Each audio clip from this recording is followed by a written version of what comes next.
Here, let me change the There we view. are. Here we are. Oh, Hey, hello everyone. Hello, Becky. oh, Oh my goodness. Are we ready for today? No, not really. I as swear the ready days as we'll ever be. they're getting shorter and shorter, and there's less hours. So much to do, so little time. Yes. And I'm getting ready to leave on Tuesday again. So I'm just Ooh. like have less and less time to do stuff. Yeah. And where are you going this time? Kansas City for a Fenton Gala. It's like the other smaller convention in the Kansas. It's put on by, if I can say it right. I always say it wrong. It's put on by the Fenton Finders of Greater Kansas City. Okay, So, well that's a mouthful. right? I know, and I always say it the backwards. So I'm trying to find your channel so I can see the chat. And we do it the whole thing inside the hotel, like an Embassy Suite. So you don't even have to leave the hotel. It's so inclusive. It's really actually kind of nice. That is To nice. drive around anywhere. I Yeah. like Embassy Suites. Mm-hmm. When I was a corporate traveler, I got to stay in Embassy Suites for a while, and I really enjoyed the layout of the rooms and everything. They were really nice. Yeah, it works really Not a good for our sponsor of Embassy Suites, but if they right? want to. Well, it works really good for our room sales because you have like that front sitting area and you can just shut the door to the bedroom. Yes. It's way easier than the small hotels. So yeah. So yep. And I don't know if just the Embassy Suites that I was in or if they're all built like this, but there was like a center area that was open. And then when you went up on the floors, you kind of walked around the center and then you could see all the rooms. It's like, having like a living room. Yeah, it's like a whole column inside of open Yes. arboretum kind of thing. Yeah. Yes. Yeah. Yeah. I liked that. It was a really nice design. So it is. And they have waterfalls and plants, and then they have a manager's special kind of thing in the afternoon. So you have snacks and like 2 drinks per person, and it's really nice. And a whole full cooked breakfast in the morning, omelets, pancakes, everything. So it's kind of fun. Yeah, that sounds like you're going to have a great time. Besides all the glass and there too, yeah. meeting up with all our friends, yeah. That's great. So yeah, I'm going to quickly say hello to Jeanette and Sandy and Leslie. Hello, Erin and Lorna and Robbie, Sherry. It's so great to see you guys. For a second there, I thought Sandy's was just the same thing over and over and over again. It's got different names on it. Hi, Geneva. It's so wonderful to see everyone.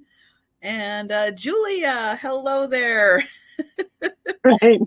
Sandy's welcome. Come on in. I appreciate you saying hi to everybody, Sandy. Yeah, that's works very good. nice of you. Yeah. Oh my goodness. So yeah, welcome to Saturday night. I can't believe it's Saturday night again. This week has flown by. Oh my gosh. It has. The hours fly by, the days fly by. Yes, and it doesn't help that it's dark already too. And hello, LaDonna. Hi, Denise. It's so great to see you guys. And Dana, Grace, and Jan. Hello there. So, yep, Becky from Vintage Viking Treasures is here. So looking forward.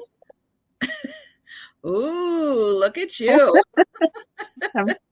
I'm wearing my, because, it's going to be Fenton night. I'm waiting for mine in the mail, Trisha. I like my Fenton extra crimpy. I was trying to take it with me to Gala, and I'm like, it has to be here by Tuesday, and I paid extra for it to get here on time. And now they're like, oh, it might get there by Thursday. I'm like, that's not cool. That is really not cool. I am so sorry. Every day I'm like That is stalking the so tracking number on it to see if it's updated. It hasn't updated since the 8th. So I'm hoping that it'll arrive just on Monday afternoon sometime, just in time. That would be awesome. Hi, Auntie Christy. Yeah, so speaking of this, we'll get to this. So this is part of my merch that is available, but I will get to that. But first, I'm going to let Becky, now that we've got some more people here. Hello, Stephanie, and hi, Bonnie. Hi, Connie. We're going to let Becky talk about what is going on, where she's going, and all that good stuff.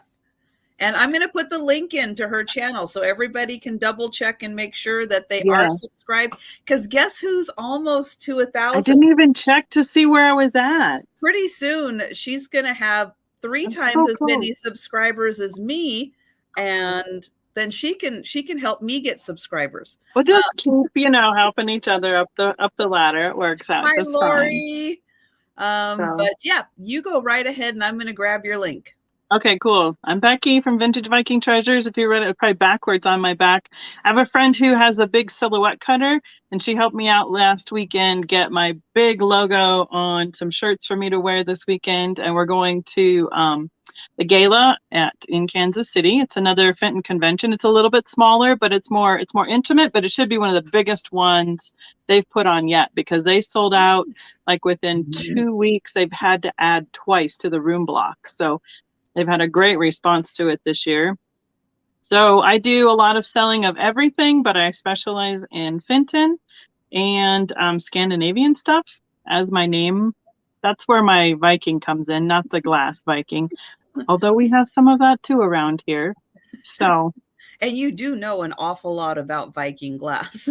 Well, I try and just, the more I'm around it, the more it spits back out again. But I also like lose other thoughts and go, oh, what about, I don't know what this is anymore. But I do live sales on my channels on Tuesdays. And I've been bringing in people like Steven, who is a reseller from Alabama. Eric, he's making brand new glass for us out of Florida. We're friends with John Walk. He's written the 9 books on Fenton. Occasionally we can keep him on track and like have him tell stuff about different areas, because he goes all the rabbit trails. But fun stuff like that. I'm trying to bring in some of the real world dealers that we have at live shows to YouTube. So more information you all have out there, the more the better decisions you can make. And that's what I'm trying to do. So. That's great. And Denise is asking, it's crimpy. It sounds like extra crispy. I like my Fenton extra crimpy. But it's a play on words, because I know I'm stretching out my shirt here.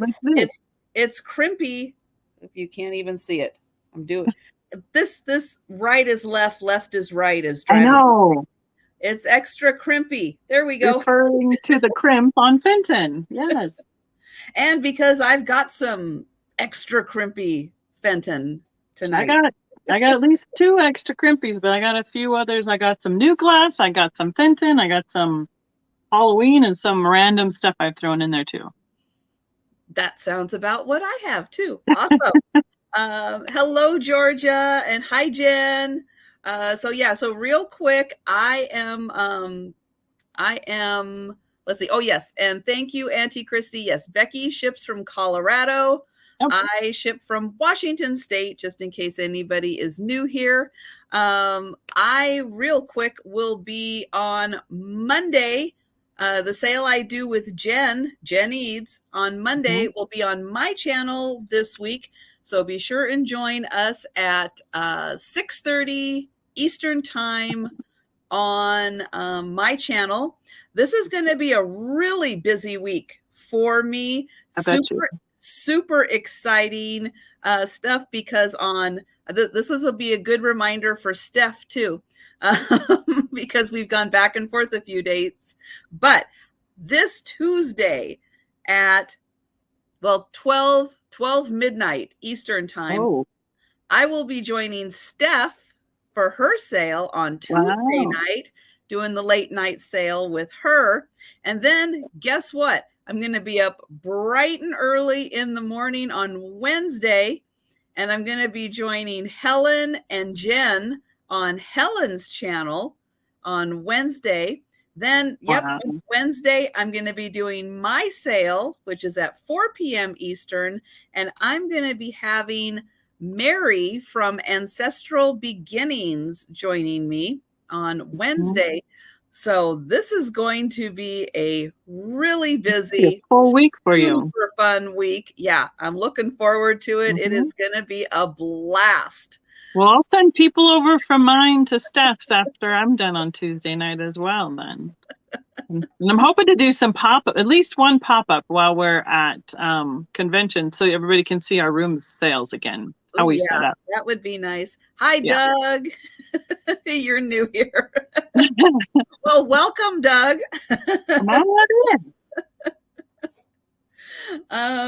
Let's see. Oh, so real quick, I'm going to go through. So my merch, I'm going to put the link in for my store. You can check it out. I have got, excuse me. I have got the Fenton Extra Crimpy. I've got, of course, stuff with my logo, the Elephants Love packages, the dog and cat inspectors, the Sue Spezio show, plus a couple other designs. And you can get mugs and t-shirts and hoodies and tote bags and all kinds of stuff with my merch. So, yeah, check that out. I just put the link in. I also want to mention that I do have an eBay store where everything is 20% off right now. Hi, Danny. So you can check that out.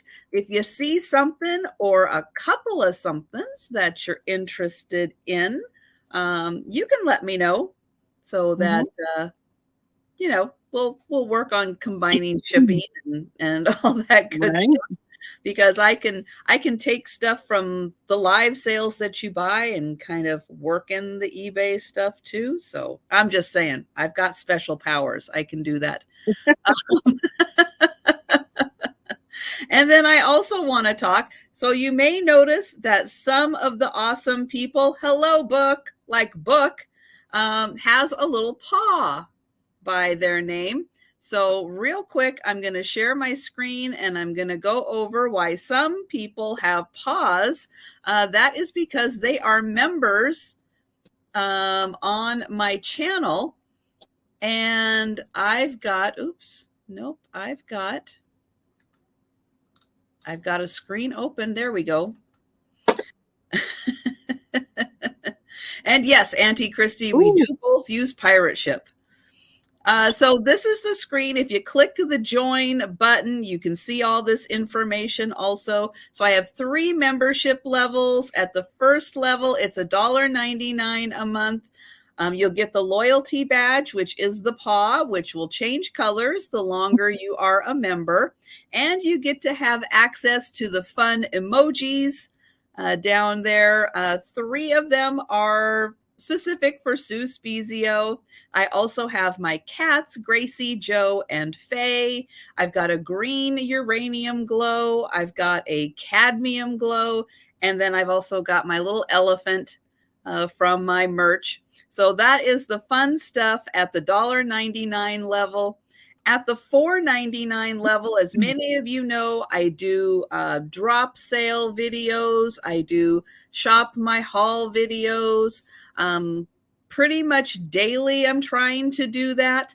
At the $4.99 a month level, you get access to those videos a day early. So the video that came out today, the Paw Squad members had access to yesterday. So they've got access to a video today that everyone will have access to tomorrow. So, yep. So 24-hour about early access for shopping purposes, viewing purposes.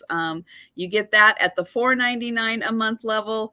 And then at the Paw Party level, you get all the other great access. Plus, you get discount code for the merchandise. Nice. And you get a access basically to me. We'll do a live stream. We can talk about anything you want to talk about. I can show you anything you want to show. We can share a screen. We can do research, anything that pops into your head. But that is at the $8.99 a month level.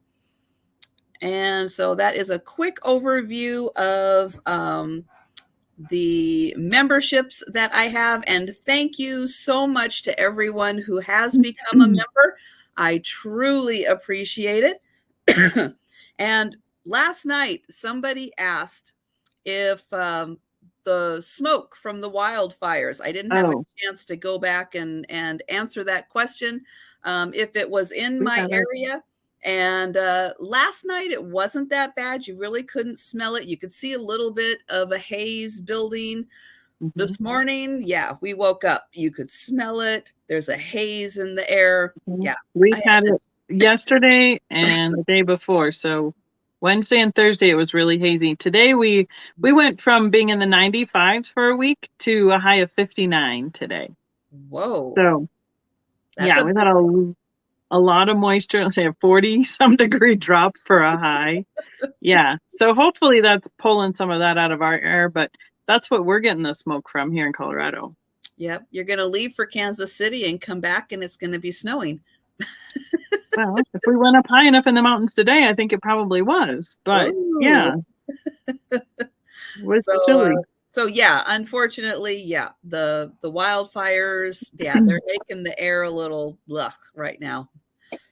And I had to shut my windows because I didn't want, all that smoky air coming in because I'm going to cough enough on my own. I don't need any help. And I shut the windows because it's freezing. True. Put socks on and a coat on and everything today. And so, yeah, just real quick, I'm going to let everybody know everything we're going to be selling is going to be offer up style, one item per round. We'll put a start price in and we'll describe the item. If you're interested in purchasing, put offers in the chat while we're describing the item. When we're done, we'll do a going once, going twice, and sold.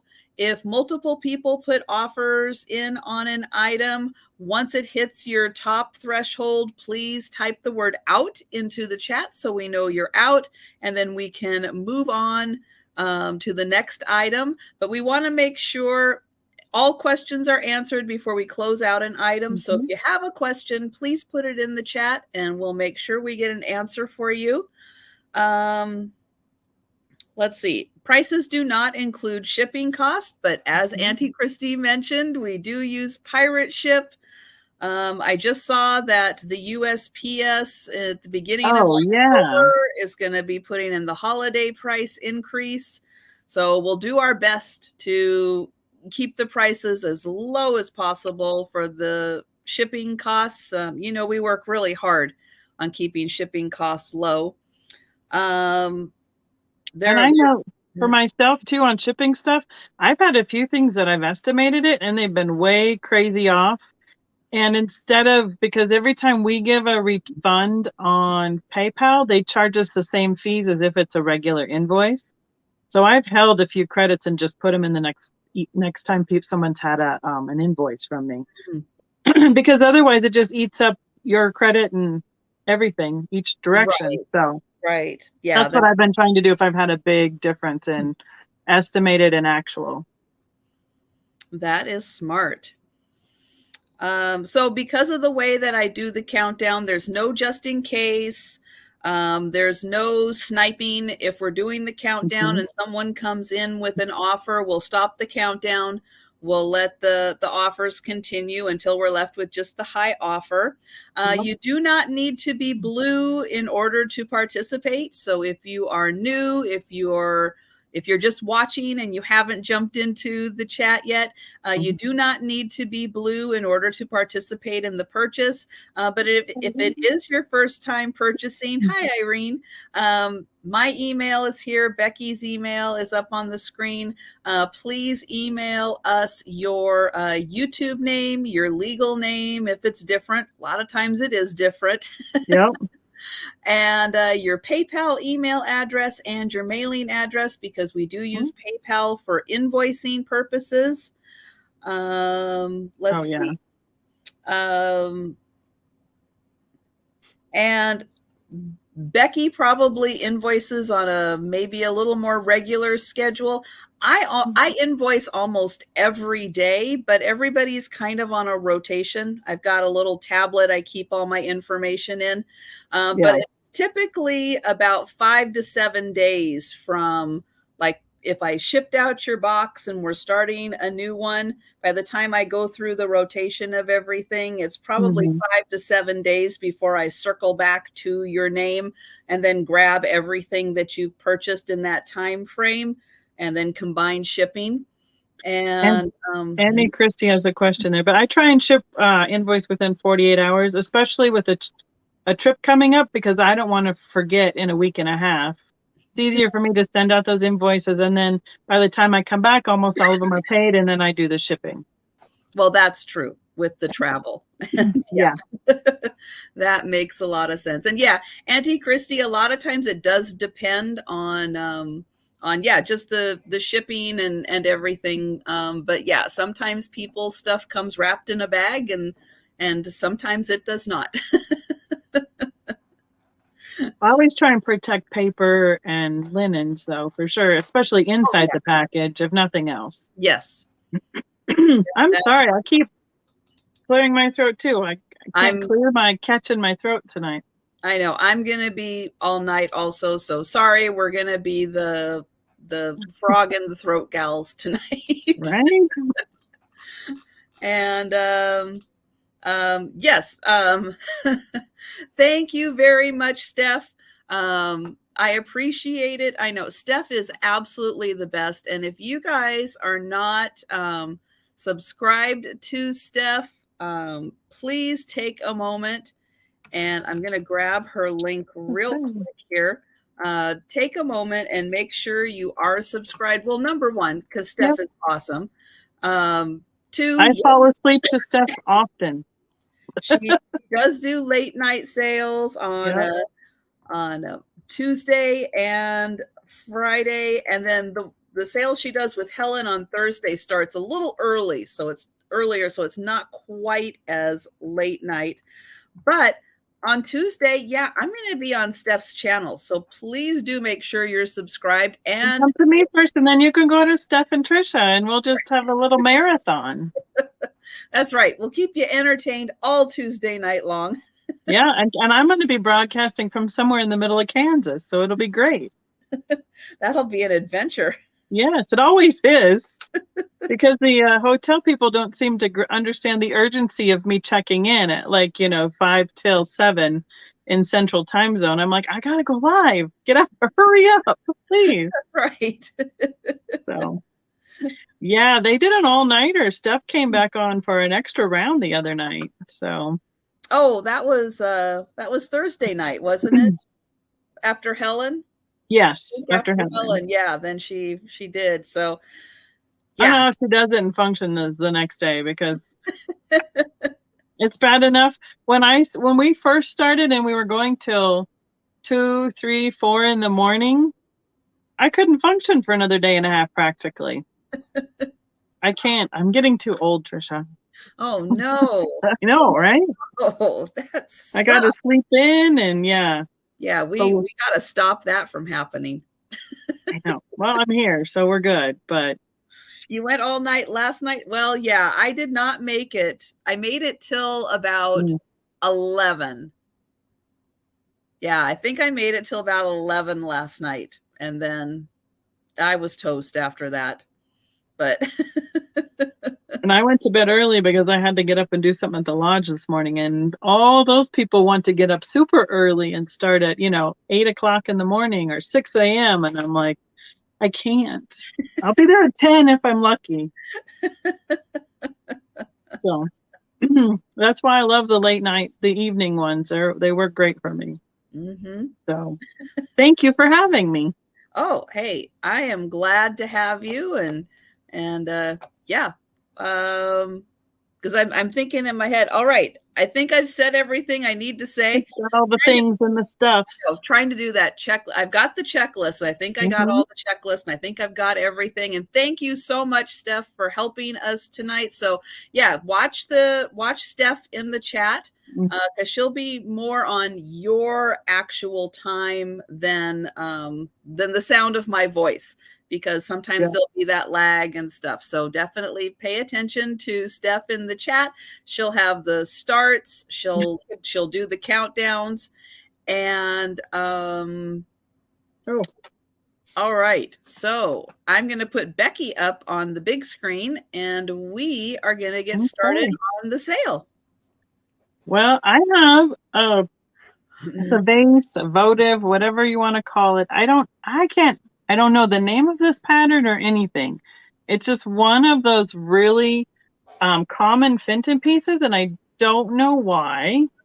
I don't know what the name is, but it's just got a nice rib optic to it. It's one of those ones where I'm like, oh, I see it in pink, I see it in blue, I see it in green, and it can start at $10. Has the logo right here on the bottom. This is kind of call it that. It's a darker blue, so it's darker than cobalt, but it's kind of a smoky blue color. And somewhere along the line, I've lost all my measuring sticks. I was reading LaDonna's, so she's meeting her mom in St. Louis for a week, and her mom goes to bed at 7:30. Wow. Oh, wow. Okay. I'll bet she gets up early too. I betcha. It's 5 inches tall and 3.5 inches across. And it'd be great for a small bouquet, a shorter bouquet of flowers, because it's not a very tall vase. Or you can put a candle in it as well. Mystery Fenton vase, that's right. Yeah, that's right. We are kind of that West Coast triangle. That's funny. I can imagine if she goes to bed at 7:30, how early she'd get up in the morning. Probably by 5. I would think she's ready to go by 5. Yeah. Well, Jeff's mom used to go to work at 6 a.m. because they could they were like flex hours. They didn't care when they did their 8 hours a day. So she went in super early and was done by like 3 in the afternoon. And that's how she liked doing it. I'm like, you would totally beat rush hour traffic if there was any. So yeah, that's kind of beat it on both ends. Yeah. Yeah, that's pretty good. I am just not a morning person, never have been. So I'm sorry. I think that Kleenex earlier is my downfall. Oh no, did James have a hairball? We might have a hairball over here. Good grief. I see Geneva in at 10. Us with our hairballs. Yeah. Yeah. I've got the hairball. Yeah. I totally have it. I know, and same difference. I sucked something in wrong, and now I can't get my throat cleared all this, and it sounds terrible. I apologize. So I'm ready to unless how's the lag doing tonight? I actually think it's not too bad. Okay, I need to do my tablet's really fuzzy. I need to get some higher picture quality here. So yeah, actually because I've got the live open also, and I just see, yeah, so we're not too bad with the lag. And hello, Dawn, it's nice to see you. Yes. Good evening. Thank you, Steph. Appreciate it. Thank you, Geneva. That is a nice pickup. Always pretty to see the Fenton blues. They do such a great job. And oh yes, Auntie Christy is asking if your phone is charged or if you need to plug it in and charge it. It's plugged in, but you know what? It just keeps going down. I might actually, while you're doing yours, I'm going to go ask Jeff to get me a different extension cord, because it just doesn't like charging over here for some reason. Ah, I'll all double right. check. I'll be right back. Okay. All right. So I'm going to start with a Fenton piece. And this is a large. So just for size comparison, I know that Fenton makes these in a few different sizes. I don't know if this is the largest one. We'll ask Becky when she gets back. She'll know if this is the largest one. But this one, I'm going to put it next to my head so you can see this is not the small compote. It's the big one. This is going to start at $35. So yeah, you could actually, let's see. There you go. Get Yeah, the Cindy Lou Who look going. it pretty much fits on my head. So that's right. This is the extra crimpy compote. So why is it extra crimpy? Because here, this is what I've learned from Becky. So this is the first crimp. So it's they would call it a double crimp. Correct. I just call it extra crimpy because then the crimp has a crimp. Can you plug it in? So we got the double crimp on there. Double crimps. Jeff's bringing me an extra cord. Sorry. I'll mute myself for a second. Hi, Jeff. So let's see. This is about 6.5 inches tall. So again, I'll put that next to my head so you can see 6.5 inches tall. And then wide, it is about 9 inches wide. So yeah, up next to my head, you can see the smaller ones. Yeah, they are like half this size. This is a ginormous one. And you can see just how deep this is, how much body is here.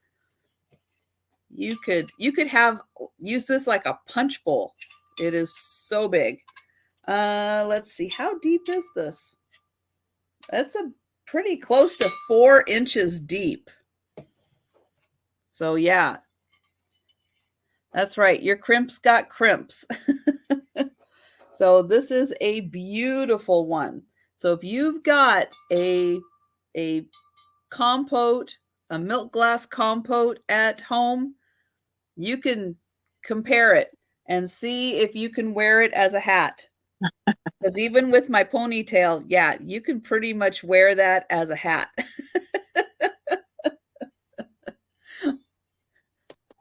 Yes, Doug, you could, because I know that because I got the temptation treats that come in that big plastic container with the screw lid, and I've seen that M&Ms come in that too. Oh, yeah. I'll bet this is big enough that you could fill this and probably still have room. Those are big. There's another bigger bowl, wider bowl, but I don't know if there's a footed one that big. Yeah, because that's probably what they make the cake plate out of. The same mold, they've just brought it up into a bowl versus making it flat for a cake stand. All right. So we're going to pass on this. We're going to let you guys think about it because this one is really spectacular being this large. So Annie Christie's asking the difference between a compote and a comport. So my understanding is compote is what you eat and comport is what you put it in. And Fenton likes to call theirs comports that are footed like that because what you actually eat goes in it. It's one of those. Okay. We just don't spell it with an R, but we just pronounce the R. No, compote, P-O-T-E versus comport, P-O-R-T. Yeah, but nobody ever puts comport. I don't know. I just, go along with the Fenton rules, like fairy light versus fairy lamp. And True. It's just their minute little things that they call their stuff. That's all. I don't know. I know. And people holler at me if I say it wrong, and I'm like, yeah, okay, comport, whatever. Got it. Oh, those Fenton people are so picky. I know. And I'm one of those. I mean, I am not as good at researching my books as I am calling my friend and saying, what is this? So I don't get a lot of that other osmosis of things that you're seeing. So, oh, this one's not going to show up right away. I put a little votive in it, and you can see it inside there lit up. But so this is one of those lithopane fairy lights, fairy lamps, whatever we want to call them. It lights up, and then the details of the design should pop out more. So this can start at $22, and I'm going to try and get it so it doesn't blow out. You can see the design, and I'm not sure if it's a church or I'm not sure. It's got palm trees though. I'm thinking middle, like I don't. Are there people at all on there? I'm not seeing any. I'm just seeing palm trees and then the clouds and then the building. I was wondering if maybe it was like a Christmas and it was supposed to be like Bethlehem or something. That's kind of what I was wondering too, because it looks a little bit Middle Eastern, I guess, in a way, or like nativity-esque. But they have the crosses on the top of a couple of the spires, so I'm sure it's a church of some sort.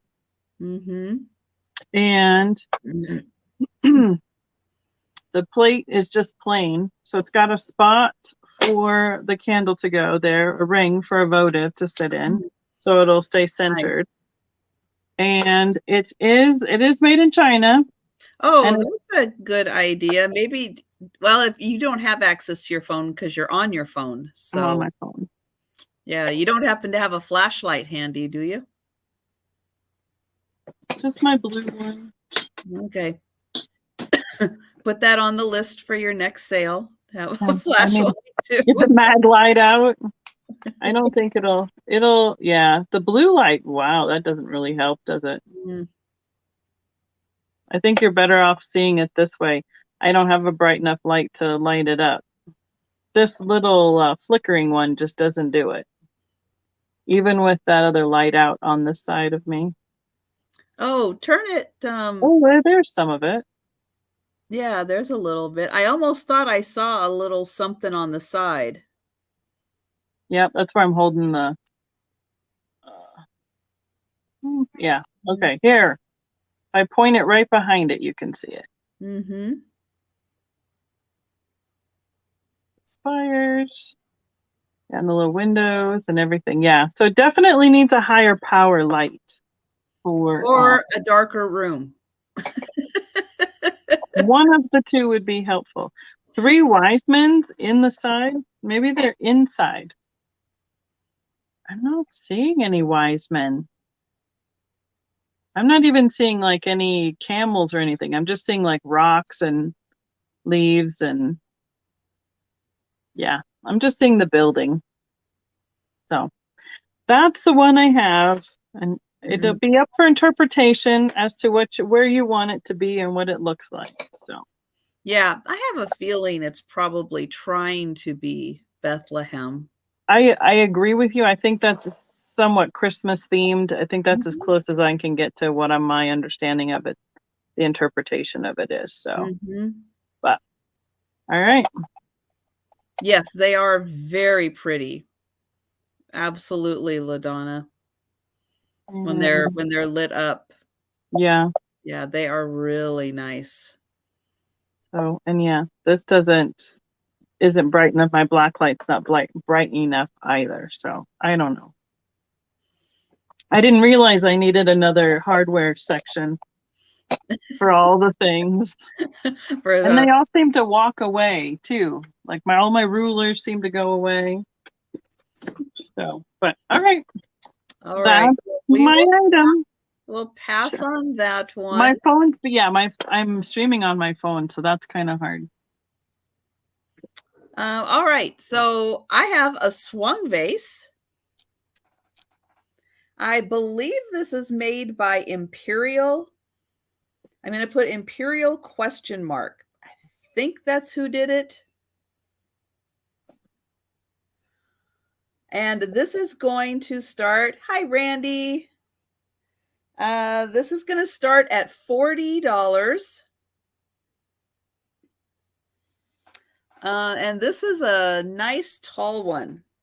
It does have the marigold carnival, and it is 11 inches tall. So 11 inches tall, great for the upcoming fall and Halloween. Put some beautiful black roses in here. So it's got a really nice ribbing effect on it. And you can see that pretty carnival rainbow in there. Now the bottom is clear. You can probably see my finger right down there, but that little bottom section right here is clear glass. There. And you can see kind of right here is where the carnival ends, and you can see that clear bottom. But it is 11 inches tall. It's a good size one. Mm-hmm. These are hard for me to identify. They all look so similar. And oh, LaDonna says, yes, that is Imperial. Thank you. Good. But yeah, it has these really neat ridges, and then it also has the up and down ribbing in there. You can kind of see those little up and down stripes, and then the kind of around spiral effect also. Got a great marigold color at the top. And then, yeah, you can see next to my head, 11 inches. Ribbed ripple by Imperial. Pretty soon you're going to need that could be that could be a terrible t-shirt. That could lead to a lot of misinterpretation. Yes, it could. That could be bad. So there again is the beautiful inside, and you can really see how pretty that marigold carnival is. And yep, a great opportunity to have a swung vase for Halloween. But I don't see any takers on it. So we will pass on that. Okay. And we'll go back to Becky. I have an art glass fish. He's yay big. And hi, Nancy. I forgot to say hello to you. I saw you pop in. Yeah. 4.5 by 4.5 by about 1 inch wide. I'm assuming this is probably a mass-produced piece, but they have some really interesting colors. I don't know if we can get it. There we go. You can kind of see how the bubble sits in some of those lines inside. And I think it's mostly like a gray or a smoky gray or black kind of color glass inside. That's neat. It almost makes it look like it's quilted. Yes, I agree. You can see where all the fins were pulled out with tools, and the nose and the eyes as well. This one, I'm out of practice. We can start this guy at $8. His eyes up here. Oh wow, that glare is something. But yes, it's like a matte black kind of look, and then on each of the cross sections, It's a little bit darker, and that's where the bubbles are sitting. Just be a really fun little paperweight or decor item. Yeah, very much like because angelfish have a Yeah, lot of black on them. So yeah, it really makes it look like an angelfish. yeah. 4.5 inches tall and 4.5 from Mhm. his nose to the end of his tail. Well,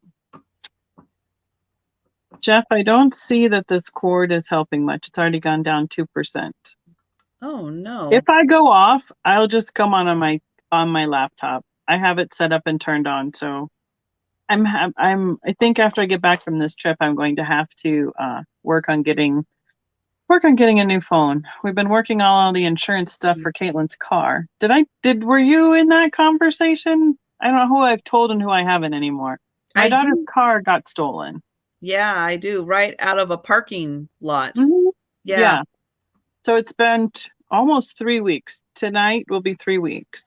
that is just So crazy. it is. So, and then they want you to, you tell them all the information, and then you have to write all the information, and then they have to review the information and wait for a certain time period and all sorts of crazy stuff. Well, what I was hoping was that we could get a whole nother long cord. I know. But like to plug in that by itself somewhere else on another outlet is what I was thinking. Otherwise, I'll be back on my computer regardless. So, but we have. Is it an iPhone? Okay. No, it just seems to get down below that 20%. And since I used it a lot for the map today, it gets so low enough and then it doesn't charge unless it charges above it, and then it'll start to charge. Hmm. And so I don't know. It's just being Thank you, ornery. Steph. I was just, as soon as Becky was done, I was going to say we can count it down. And hello, Mimi, and welcome. That's what I was thinking too. Thank you, Steph. So we've got Georgia at 10. Yeah, I don't think I can put a new battery in it because they don't open up the phones anymore. So anyway. So did they give your daughter a rental car to use? We had a rental portion on our insurance. And yes, she could have for a month had $35 a day towards a rental car. Mm-hmm. But around here, all rental cars run around $100 a day. Oh, that's a lot. Right? So we decided that it was just easier to let her, she's been rotating between my mom's and Jeff's mom's and an aunt's extra car for the days that people didn't really have to have it when she needed to be at work. And people have just been really gracious of letting her rotate through. We just drop her off, pick her up at one car and drop her off at another car, and she gets to work. And it's hopefully we can find her something sometime soon. So yes. But thank you, Georgia. And Auntie Christy asked if you have all your apps closed. I did. I closed all my pages before I came on. Yeah, I did. Okay. It's the notifications that are a problem usually. All right. So I have got a beautiful piece. This is an artisan made and signed vase. This is going to start at $75. Now, I don't know a lot about glass making, but when I see other pieces of glass that have been made and shaped and inserted into the main piece of glass, that lets me know that this is on a higher level of craftsmanship. So this is the vase. It is an orange glass, but it does have a lot of white mixed in here. So it does have a really neat striping effect. And it has all of these really cool pieces added to it. So you can actually feel the outline of this piece. And there are several of those. This one in particular, there's one here and there's one on the back side. I love this piece. It looks like candy that's been inserted here. That's pretty. There are some more of those pieces on The side, kind of millefiori looking. They are bigger than that, but they are kind of interesting like that. And then there are these braided strands. So these are strands of glass that have been braided together and then insert or swirled together and inserted in here, and you can still feel them a bit. Mm-hmm. So all right in here on the side. So cool. And on the other side also. So then here is the back, and you can see there's more of these little pieces. There's another one of those. And then here's the other side, so you can see these beautiful braided pieces, twisted pieces of glass that have been inserted in. DNA strands. Yeah. But it is such a cool vase. And, you know, seeing this kind of work, I mean, this in itself, creating all of these, I mean, that's a pretty impressive feat right there. Yeah. And these, and however they made this piece. I mean, it looks it's like so they cool. just rolled it in a bunch of glitter and special stuff and blew it out into the vase shape. Yep. Yeah, and then it's tucked right in there. Not 100% flush. You can still feel them in there, but this is just so cool. Plus, just the texturing and look of the glass with all of that kind of white in there also. It almost, you know, looks, it's not crackle, but it almost looks kind of crackle because of that. Now it is signed. There's a sticker on the bottom that does show, it does help with what is on the bottom. So it says K5198V. Now I'm not sure what the V is, but on this side, maybe vase. maybe, but this is the K51 right here. Yeah. K51 there. 98 is the year. Yeah. And then I think, although it is really hard to see, this looks like it says KER. Oh. And I'm going to move it this way. Really hard to see, but the signature, the last name of the artist. Yes. But yeah, this is a really stunning piece. It is beautiful. I mean, it's beautiful on the screen, but you know how things are so much prettier in person. Very glossy, really nicely made. But yeah, I saw this and I thought, you know, this takes glass kind of to another level, being able to create these pieces and insert them into the glass so nicely. All right, but 75 on this one. Oh, let me give you a measurement just in case you're wondering. And hello, Pat, and hi, Marcy, and anyone else who's popped in that I did not see. I will catch up with the chat. It's about 9 inches tall, and it is about 6.5 inches wide. So just to kind of give you a reference, so 75 on that one, but we will pass on it. And we'll let you think about that one. And we'll go back to Becky. I have a little mini vase. It is a Fenton mini vase with the melon design, melon pattern here for the outside of the glass, but it has that cross-hatched rib on the inside, or optic, excuse me, on the inside. Trying to see if I can find a good spot for it. Oh, I see what I'm seeing. I washed it and it's got a cloudy spot where the water was.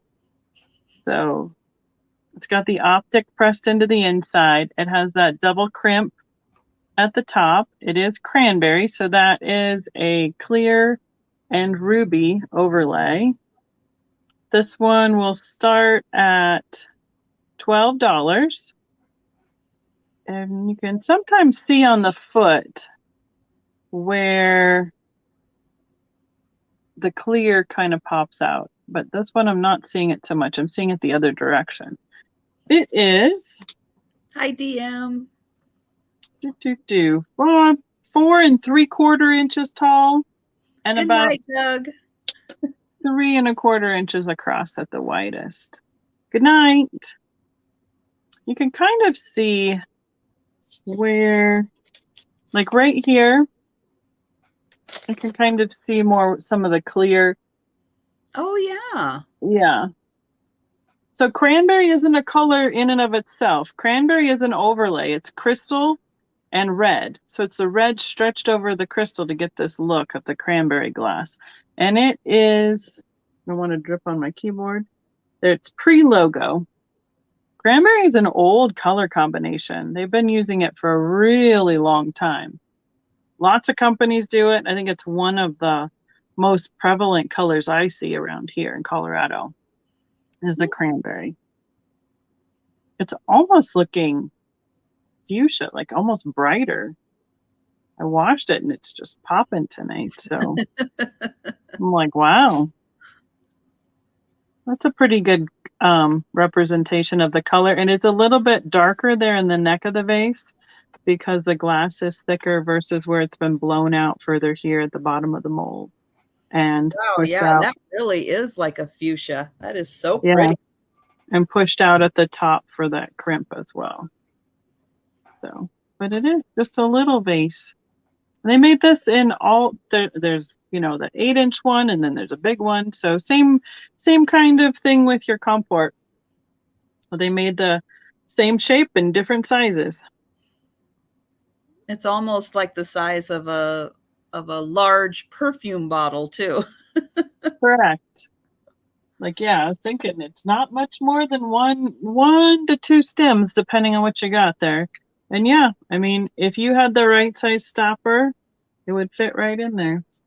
What they did for these, actually, this is the exact, you are very correct.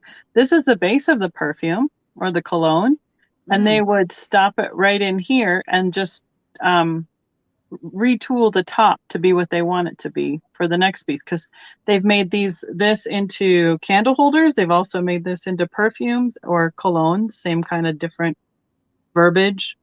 And they also use this for like a middle of a lamp, like a lamp globe as well. Yeah. So some of their molds have been adapted to lots of different things. They've just I know that they would reuse them because they already have, because it costs so much to have the molds done, to be able to just redo the top to make it into something else makes their money investment go a lot farther. So oh, sure. Yeah. And hi, Delbert. I see Lorna in for 12, so we can count it down, Steph. Hello.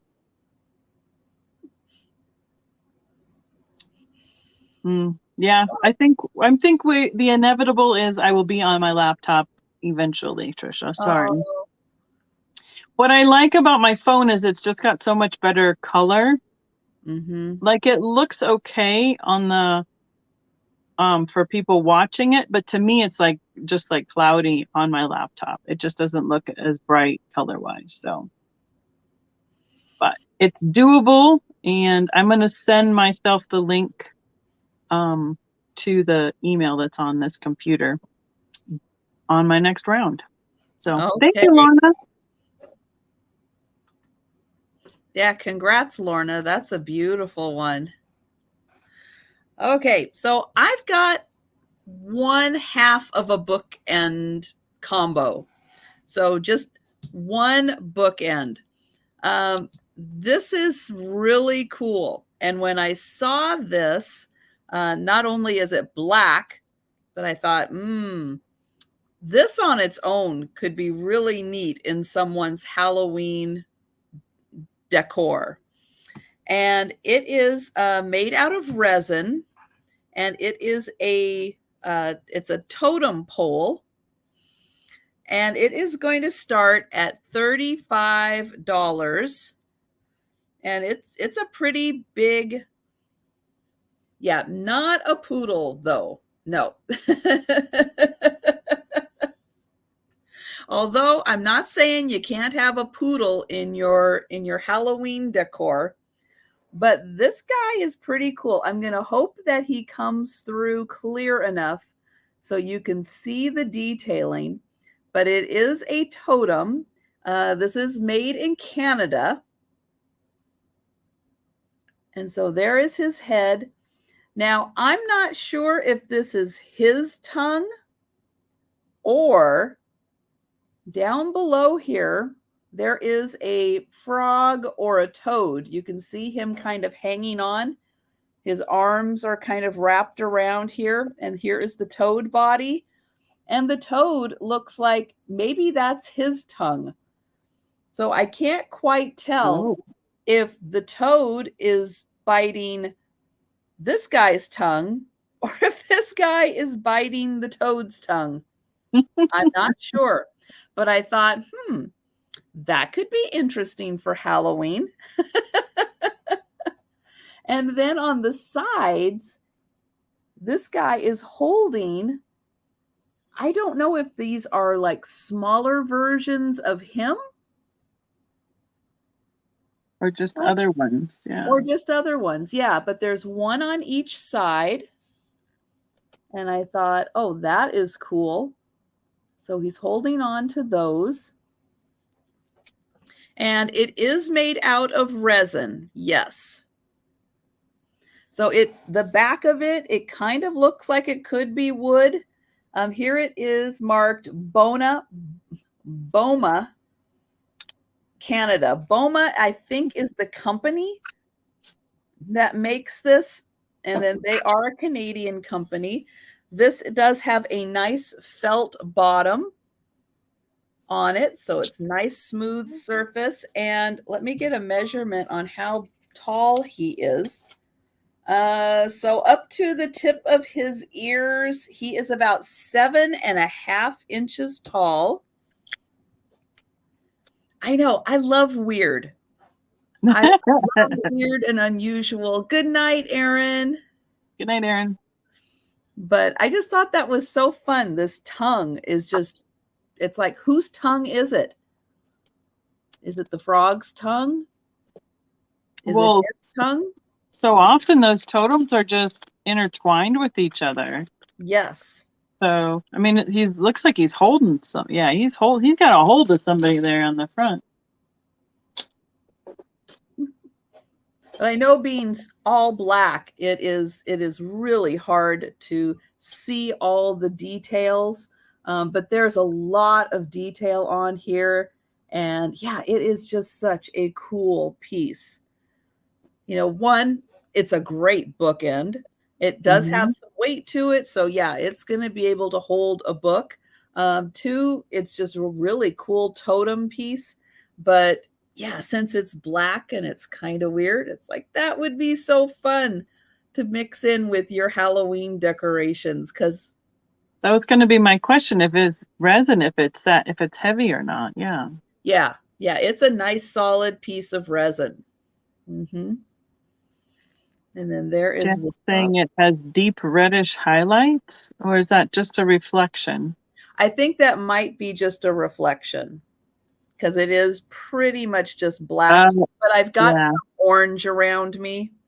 So and there's red on the screen from the live counter on the screen too. So that's I bet you there's some of that counting or reflecting.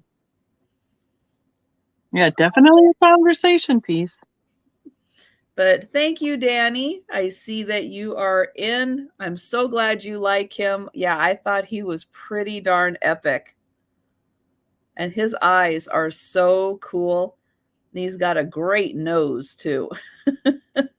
Some of the stories on those totems are amazing. The critters and why they're doing what they're doing. They all have meaning. Yep. And thank you, Steph. Counting it down. I keep thinking the paws are like high, like waving high when I see them quick. Thank you, Danny. Right, Danny? All right, we'll go back to Becky. Okay. I have another little cauldron piece going along with the for fun for Halloween kind of decorations. I had a black one I sold about a week ago, and this one popped up. So I thought, well, you could put all sorts of fun color things in a clear one. The start for this will be $12. It is 4.5 inches across, and with the feet, it is 3.5 inches tall, but that doesn't include the wire handle. And usually what I do for that is just pull it down to where it's flush and put some bubble wrap between the glass and the wire to cushion that, because it's just easier. It would come off, but it's so much harder to put it back on that it's just easier to cushion it well while it's shipped. It has this texture on the outside, and then it's smooth glass on the inside. It has 3 toes at the bottom. It would be fun just to put even like a little candies on a table or on a desk with that. And definitely would be cool if you had black light or changing lights inside. Actually, let's see if that one works. Yeah, that would be really neat. There. I got some Christmas. Oh, it just blows out because they're so bright. Those LED lights are awful. They light it up for sure. Maybe that's what I need inside that other lithophane thing to show it off. We'll try that and see if it does anything. Maybe. So, yeah.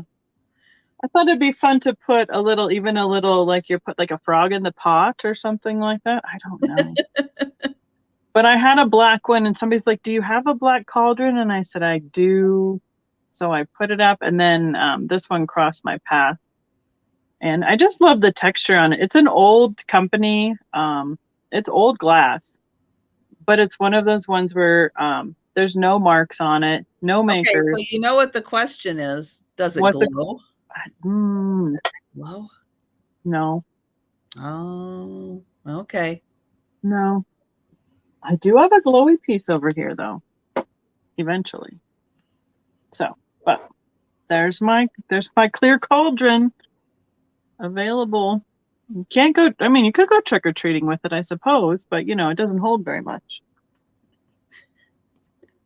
So, I'll put the start in there, and I'll go back to you, Miss Trisha. All right. Well, I just put Becky's link for her channel in the chat. I'm putting Steph's link in also. If you haven't yet had a chance to click on the links and make sure you are subscribed to both Steph and Becky, please take a second and click on those links. Yeah, and hello. Oh gosh, Karen. Oh, is that Karen? Oh gosh darn it! I'm so sorry. That's a new name to me, so I'm just having a brain. I cannot quite remember, but Karen is popping into my head for some reason. Oh, I'm so sorry, but she said yes. Yes, I got it right. Yay. Yes. It's so nice to see you. Okay, I have a harder to find little Napco monthly angel. And this little guy is going to start at $30 because it's a boy angel. And we don't see boy angels very often. Mm-hmm. And this is for August. Oops. Let me see if I can hold him now that he doesn't have any damage to his wings. Let me get a hold of him. Hi, Fiona. So this is an August angel. And it is a little boy. And he's got his picnic basket. He's got a watermelon. And he's got his wings. But yeah, we do not see, he might have a little paint loss on the back there, but we're not looking at the back of his halo. No, he didn't polish the back of his halo. No, he did not. But if you happen to have the little August Angel girl that goes with him, now you can have the little boy. But yeah, he is harder to find. He is marked NAPCO 1956. I wish everything was marked that easily. Wouldn't that be nice? Yes. And thank you, NAPCO, for marking it. So nice and easy to read. But there it is, August Angel. Now the flowers are in beautiful condition. And he's got a little flower over there. Picnic basket in great condition. His little watermelon. Hi, Lucinda. And hi, Dana. I don't think I said hello to you, but hello, I was going Dana. to say, a couple people have come in real recently here. Yeah. And Steph is an August Angel. Well, that's nice. Aw. Steph is an angel. I didn't remember that it was August. And there is the back. All right. So I don't see any takers for him, but we'll let you think about it. You can go check and see if you happen to be lucky enough to have the little girl and need the little boy to be added to that collection. But there he is. Yeah, I try and get the boys anytime I see them because you're right. The girls are way more often out there available. Yes. I don't know what happened to the boys, but either people just didn't buy them or they just didn't survive as well. But yeah. I'm guessing they might not have made as many also. Very possible. Like if the companies didn't order them here, then they didn't have them. So I'm going to do a quick, does that show up anymore with those bright lights in there? It does a little bit. Not much, but okay. I tried. Silly lights. All right. Well, we'll carry on in the fairy light theme. So I have this 3-piece amber hobnail footed fairy light.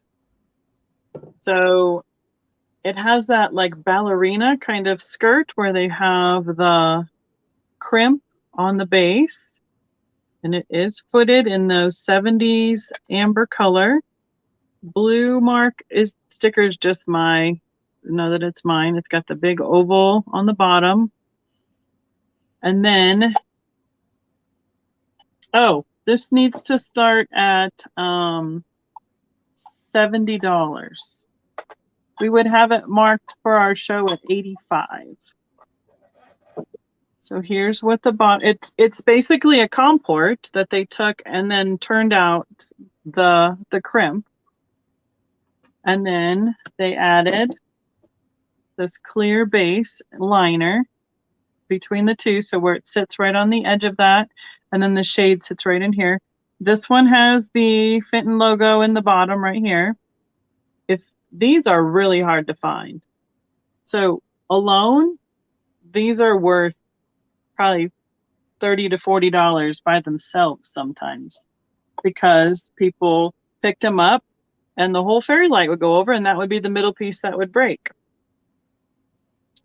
And there is the hobnail shade. Has got the cut rim here. It does have a little bit of extra glass when we were trying to look at it yesterday.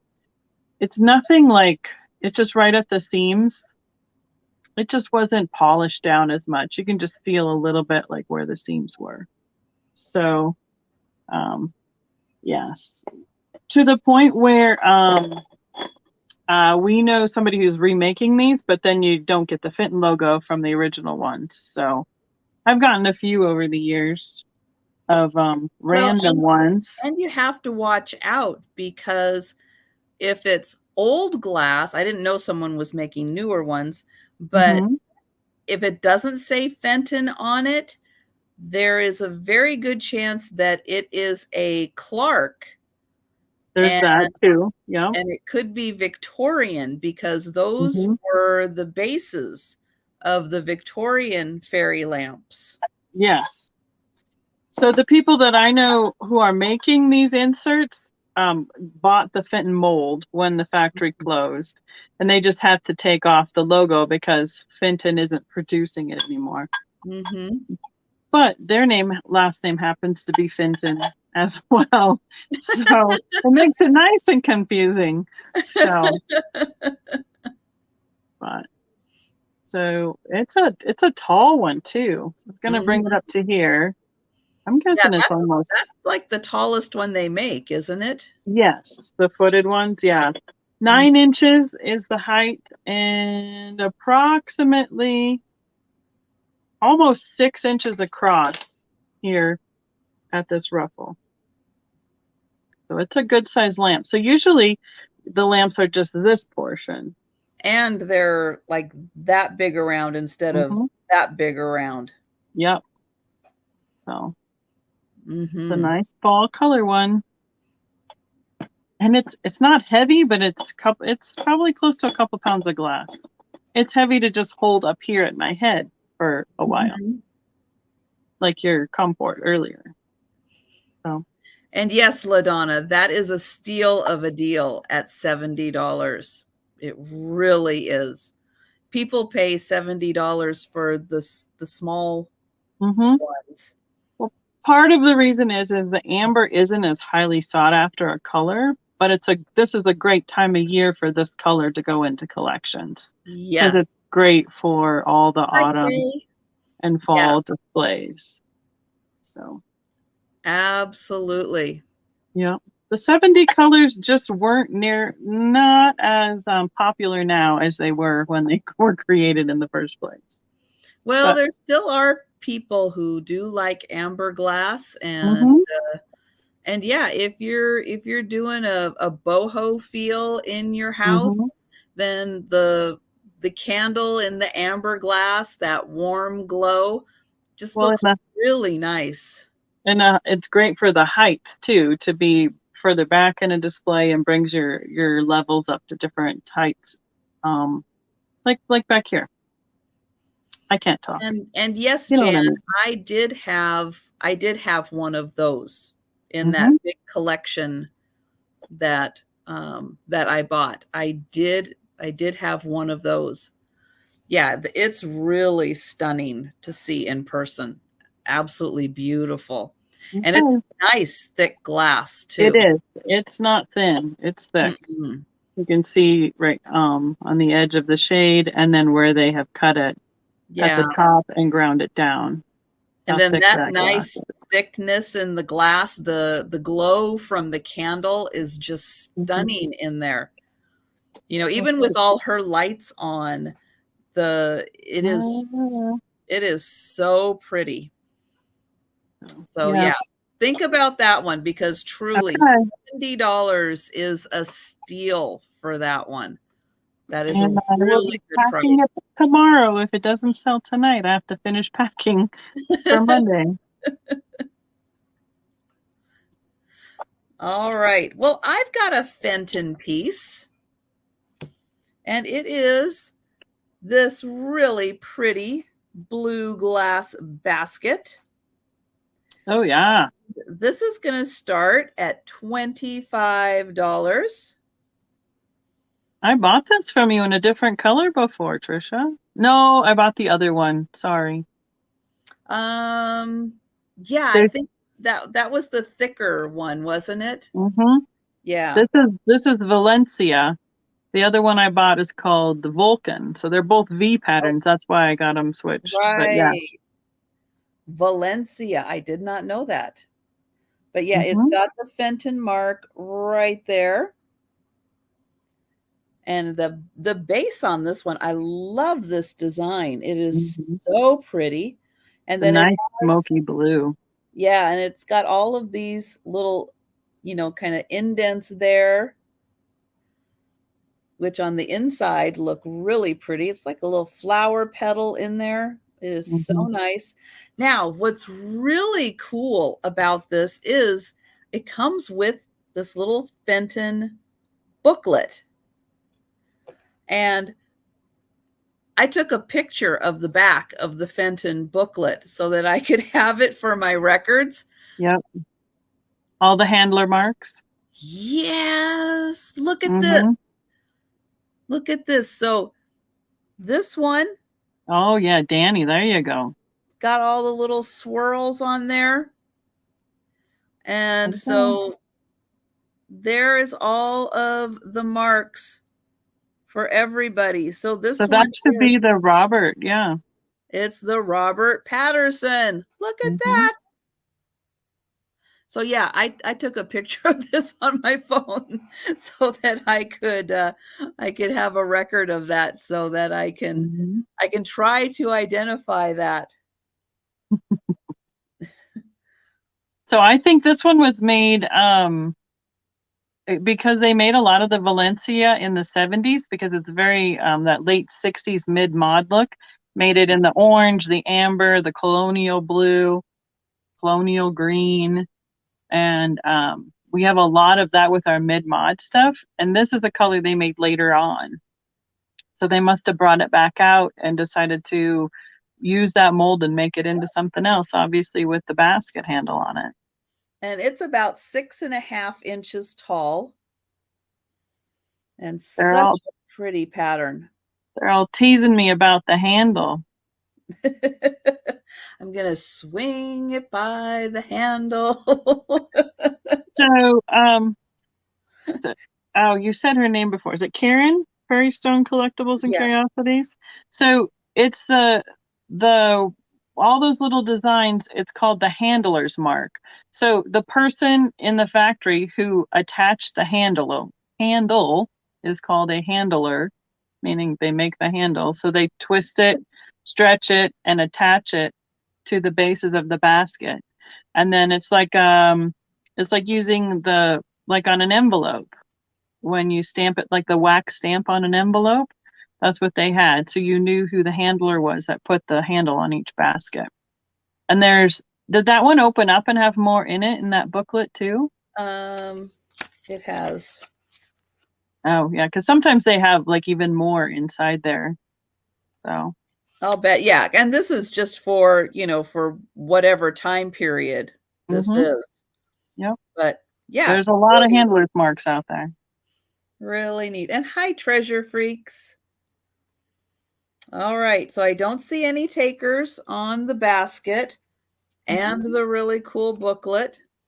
So we will put that off on the side there.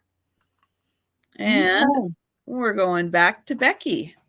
I'm going to bring you something totally different. Something I don't know anything about. I just thought it was really cool when I picked it up. We can start it at $24. It very much reminds me of the German, like the beer steins, especially with the cobalt in the background. But it's got 3 scenes, I think, around the outside. And this lid comes off.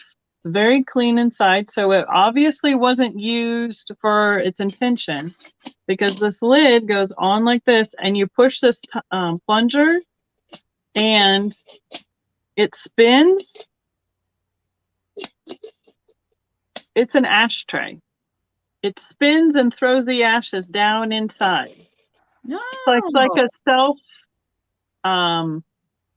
self-cleaning, self-emptying ashtray bin. There we go. Like the old tops where you push the plunger down on the top and it spins it out. So then any ashes that are here on this flat surface get spun off of that flat plane and down into this to collect them. And then you take that off and you empty your ashtray. Wow. So yeah, I thought it was really neat, and it has a mark on the bottom, and all it says is made in Germany, and it's got a triangle with, and I don't know if there's something else that was inside that because it wasn't pushed in very flat. And then it's got the number 14 in like a gold paint. I just thought it was unique enough when I found it. And there, so it's not your typical German pottery or ceramics. And it's actually a really functional one versus, say, just, you know, a beer stein in a display if you're a smoker. But I suppose you could use it for, like, you know, here's the one who wants, he's like hitting on the barmaid. You could probably use it for like small scraps of paper and stuff too if you have a lot of, or, you know, I don't know what, you could probably repurpose it for anything. But it does twist to stay on so it doesn't just fall off. But I've left it untwisted so I can show you how it comes apart. But it has the beautiful cobalt glaze in the background. I should tell you how tall it is, and then we'll carry on. About 6.5 inches tall, and 5.5 inches at its widest here. So about yay big. Yeah, you wouldn't actually have to use it for anything. It would just be really fun just to sit on a counter and just be able to hit it and have it just satisfaction of hitting it and having it spin. You know, that it's a fidget spinner. Yeah, it is. It's a thing to be able to hit something like that and have it do something. But you could, even if you like have a lot of paper clips or something, I bet you could throw them in the top at a desk and you just down in they go, and you know, then they're not all over your desk all the time. Right. And then you can grab them and use them again, and then you just open it up because it's really clean inside. Now this is a little, the metal here that they put on has a little bit of rust or wear to it, so it must have been put through the wash or something. But the inside of this is totally clean. So it is. It doesn't. They did use it, but they just kept it really clean. Yeah. And if it had cigarette ashes in it any time recently, I would be able to smell it. And there's no smell or scent or anything to it. But I just thought it was a fun piece, especially with a functioning spinner. Yeah, that is really a neat piece. Yeah. So that's my item. All right. Yeah, that is cool. I would just have that sitting on a table, so as I walked by, I could just hit it and have it spin. That would be so much fun to play with. All right. So I have got, and this is probably why you were seeing orange on the black. Oh, okay. But I have got 3 pumpkins. These are blow mold pumpkins. All 3 are different prices, but I'll tell you the prices. And 2 of them are alike, but they're not alike. So I'll explain why. But some of you have seen these. I've had them in other sales. This might be the last time I bring them. We'll see. We'll see. I might bring them for another one. But these are big. So originally, yeah, these would have been, you would have purchased these. You would have taken it out trick-or-treating. You would have filled it up with candy. However, nobody uses these for candy anymore. And what someone did is they drilled a little hole in the back and they put a light in there. So these do light up. I'm going to try to grab there we go. So I've got my little, hello, Lynn. I saw you come in and then I did not say hello. So I am sorry, but hello, Lynn, and welcome. So let me plug this in. Now they do all work. You can see the light came on. And because of the handles, you can hang these up. I was just going to say, those would be great hanging on a porch or out of a tree. Yeah, or hanging, you know, by your window so that you can have Mhm. the window open and have them there. But these are the really big original blow molds. This one does still have a price on it. So it is the older sticker there. This Oh, was wow. from Pay and Save, and this one was $1.29. Wow. Now, because there's no barcode, this one is a little bit of a thinner plastic. See how I can kind of push it in there? Little bit of a thinner plastic. This one is going to be $30 because it's a little newer than the other ones. Now, this is probably what would it be? Barcodes were around in the mid 70s, late 70s. I So would say even into the 80s, sometimes around here, they didn't have barcodes, depending on where you're at. Yeah. So we're going to say early 70s probably on this one. And again, this is the new one, early 70s on this one. So $30 on this one. Now, I'm going to jump ahead to this one, which is going to look just like the one I just had. However, this one's got writing on the bottom. Gonna see if you can see that. So it's made in USA, Liberty Plastic, Gardenia, California was where this one was made. Now, you can see this one has a different handle. It is riveted in. This one, the handle was just that plastic in. This one is older. So we're going to say probably late 50s, early 60s on this one, even though it's the same one. Plastic, you can see thicker plastic. I can't push it in at all. This one is going to be $40 because it is older. It does have the light in it. So it does light up. So difference between this one is a newer one from probably the early 70s. So $30 on this one. This one is the older one with the writing on the bottom, probably late 50s, 60s on this one. This one is going to be $40. They both have the same face. They have the same face. So probably the same mold, different company. This was the original company, maybe. This was the later company. Sounds like some other companies we talk about. Yep, but this one has the thinner plastic. You can see I can push it in. This one's thicker. This one's got the riveting. That one doesn't. These are not easy to find at all. Now, the third one I have also lights up.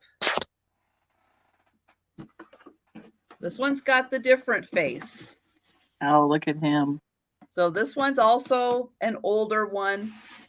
Plastic's a little thicker.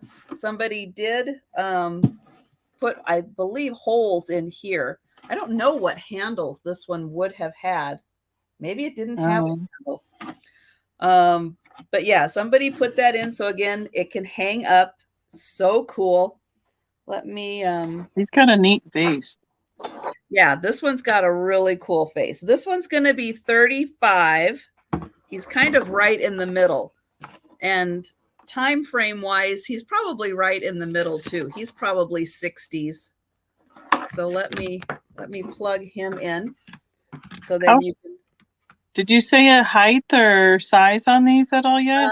I will. They're all about the same size. Okay. So I was thinking they're lightweight for shipping, but boy, you got to find a good box for that. Yeah. They are, let's see, how tall is that? About 13, so probably 13 to 14 inches on that. And then this one is the widest. So it is about 12 inches wide. So 12 inches. And yeah, he's got a great face. So lights up, really fun for a porch display. You know, your back patio display at night, light them all up. These are really easy to put if they don't already have them. One of them I did replace the bulb, and so it does have an LED bulb, so it doesn't get hot, doesn't use hardly any, you know, electricity to light up because it's an LED bulb, but really easy to get those off of Amazon. They're really cheap. And that's what I was going to ask on that one. If that one has the LED, it almost looked like it had sun fading. So are they all that nice bright orange color? And it's just a light one, or? This one is a little, let me get that out. So it is a little lighter on the bottom on this one. I couldn't tell if it was the light or the plastic color. Yeah, so this one is a little bit. The others are, no, they are bright orange. So yeah, both of these are bright orange all the way through. And yeah, these again, not easy to find, these big blow molds. So so yeah, really, really spectacular. So 1, 30, 35, and 40 on those. Okay. All right. Yeah. Lucinda said those would be really neat to have displayed in a window together. Yeah, they really would be. All right, so we will pass on those and we'll go to Becky. Okay. I had these set out to show, and that's what Lynn was asking about. So I have new, looks like I have a theme of fairy lights today, but these are new poured glass by Mosser. This is the mold that Fenton used, that Mosser purchased. They have the Mosser logo on the bottom, so they have the M in the shape of Ohio. I have 6 different ones available, and since they're new pours, they are currently producing them. So I would rather just do a straight price on these, if that's okay with you, Trisha, as well. So what I have is 6 different painted scenes on them. So they are about this big. I should measure them so you know what size they are. They are $30 each, 3.5 inches tall, and then the bases this way are about 3 inches across. So I have Blueberry is on the cobalt base and a satin crystal shade. So this, if I think probably the easiest way to claim them will be by the pattern that's on the shade. This one we'll call Daisy on the crystal satin shade, and it has the aqua or light blue glass base with a carnival finish. That is pretty. Yeah, their carnival finish is pretty cool looking. Yeah, like how much it reflects all the different colors in there. Yeah, so that's all as well inside the pattern because it's got all the different facets to that pattern as well. The next one I have we'll just call Blue Floral because I'm not quite sure what flower that is. It's like a big petaled fall flower, maybe like a mum in a way. It also is on the cobalt stand, and it is the melt glass, a satinized melt glass shade.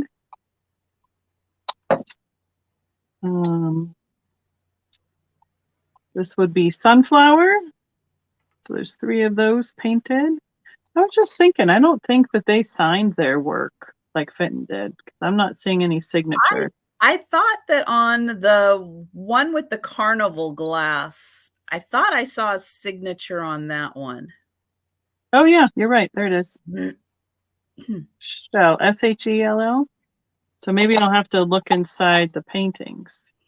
So yeah, this Sunflower has the aqua with the carnival base. And yes, it does have, looks like the same person's painting for them. Shell again. whether that's a first name or a last name. That's also on the right there on the blue floral. Oh, zinnia. It could be zinnias. And yep, right at the bottom of the blueberry as well. Good catch there across the country there, Trisha.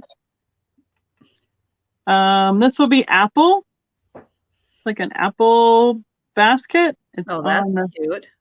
the satin crystal shade. And the base is the milk glass with the carnival finish. And those are just about this big.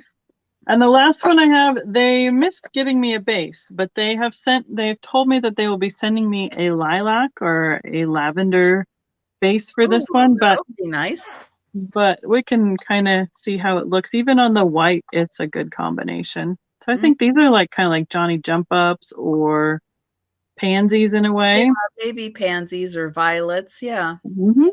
They're really cute little ones. Mm-hmm. So that is the crystal with the satin shade as well. So those are the 6 shades, the combinations I have left, and they are $30 each to claim with whatever the painting is the easiest way to identify them. Now, I wanted to go back and ask Lynn because Lynn put in, I think, Daisy. So I just want to see and maybe confirm that Lynn would like this one? Daisy, or if she was just helping to identify a flower.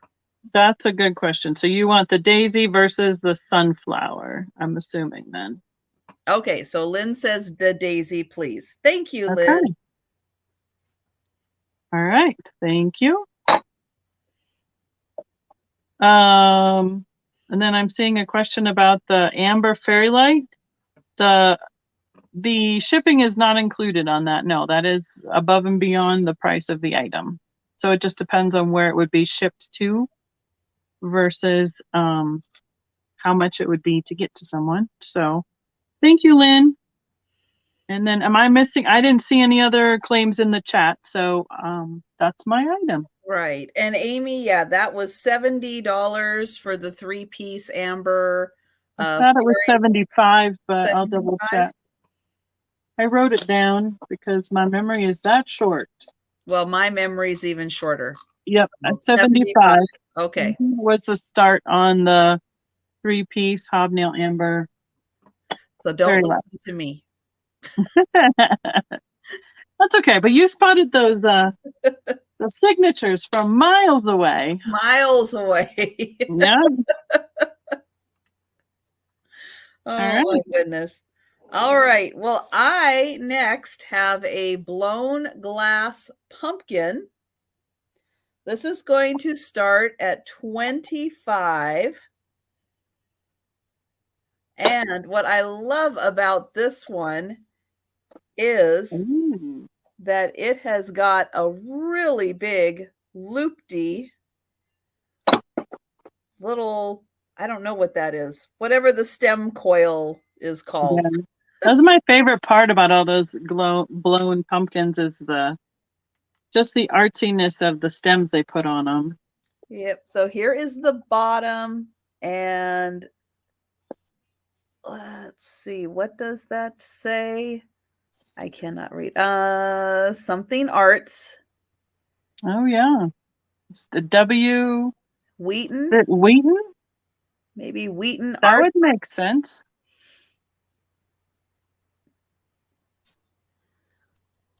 And you can feel, this is all raised, so you can feel all of that. Really nice texture on it, pretty orange color. And then, yeah, this has got a big, grand loop-de stem on it. And you can see it's got that nice texture all the way through. Absolutely gorgeous.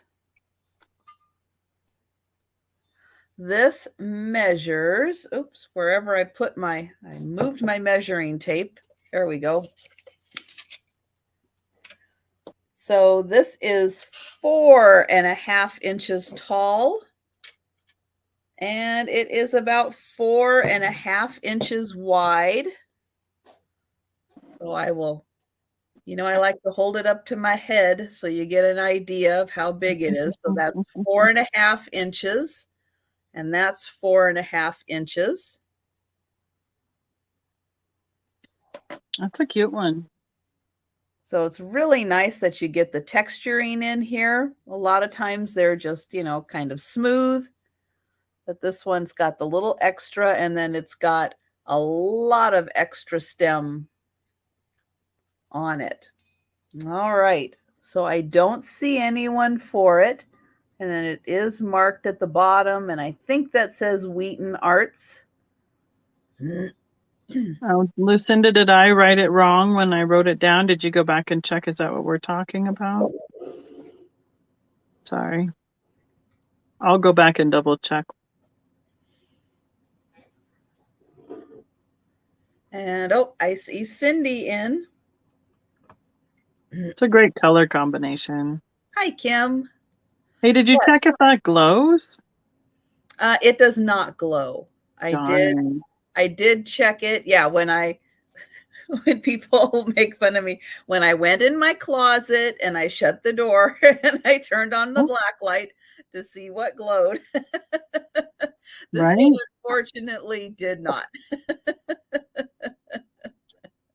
Lucinda, you are correct. I didn't remember from the time I said it to writing it on the sticky note. Hi, Spirit Junkie. All right, and so it does look like the pumpkin is going to Cindy. Thank you. Wheaton glass used to be sold at parties back in the 70s. Oh, there you go. I knew it was, I sounded familiar. I think they made bottles too. Those ones with all the faces or the silhouettes on them. I think I think I remember the bottles. Yep. Thank you, Cindy. Hi, Spirit Junkie. How are you doing tonight? She just jumped in the chat. I have a pin. I pulled out a couple different fall. Oh, this one, I think this one would be fantastic for a hat around an eye. This is faceted and I haven't talked about jewelry in a while. What's pronged set? Oh, yep, prong set. And the back is all solid. I did not see a maker's mark on it. I would like to start this one at $28 because I see your comment, Lucinda. all the yellow stones, except for this big one, all glow orange. Ooh, let's nice. see if I can. Yeah, you can. There it was, right in there. Yeah. So, and then all the jet black ones are marquee shaped. Those are really, yeah, gorgeous sparkle to the Yellowstones, and then there you can see the orange a little. Oh yeah, how about that? Oh yeah, there we go. There's a new technique, straight up between the pin and the camera. But that large stone right here does not glow for whatever reason. It's not from the same batch. So, but it is a beautiful piece. And they thought when they were making it, it's like, oh, just put it in there. It'll be fine. Nobody will notice. Nobody will know. I never know. It is just about 2 inches each direction. It's a little bit narrower this right here when you from this side to this side, but the widest is 2 inches. About 1 3/4 this way. I mean, wouldn't this be great eye makeup? I mean, you can incorporate this into as a inspiration for an outfit or a character or creature or something, because it almost has some life to it with that curl. It's interesting. I thought it was really pretty. So yeah, like a seahorse or a shrimp, or even like from farther away, it could be like a a dragon or I something know. I too. was thinking like seahorse or dragon. Those both Hmm. of those really popped into my head. Yeah. Yeah, but I love the jet black beads because they pick up any color. They reflect all sorts of colors. So you can see the red and the blue from the video screen are reflecting in those jet black beads. Yeah, and So, Spirit Junkie, I am so sorry to hear that you are having a headache. And yeah, we were talking about the smoke earlier, and on my computer, on my little weather thing, it's yeah, been flashing, weather alert and haze. And so yeah, we're getting hit with a lot of smoke from the wildfires. So yeah, yeah, our air quality is horrible right now, and that always causes me for headaches and stuff. So so I definitely understand, that sometimes the weather and everything can cause those conditions. definitely. Mhm. I'm going to write this one down right now while I see it on the screen so I have it correctly to refer back to later.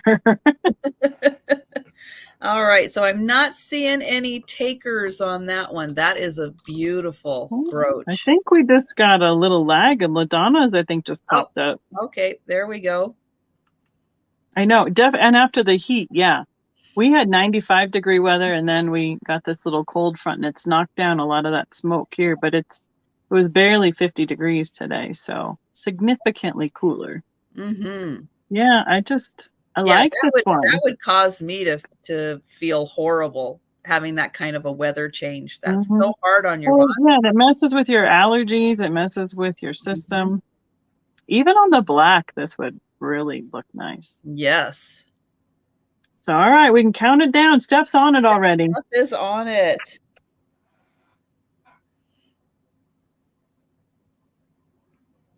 And there we go. Get all the names. We're in Colorado. I'm smack in the middle of the state in Colorado Springs. So we have a weird weather pattern because we're up against the Rockies and then we have a ridge right north of us. So it's kind of like a bowl. So it can keep weather just kind of swirling around in the southern part of the state. So thank you, LaDonna. And then with most of the time, my weather, the wind blows in from the west, which is where Puget Sound is, the water. And so most of the time, our weather is driven by everything coming in. Hi, Isabel. So Isabel would like the amber fairy lamp. Okay. Thanks for joining us, Isabel. It's nice to see you. But every once in a while, our weather will shift and we'll get winds from the east.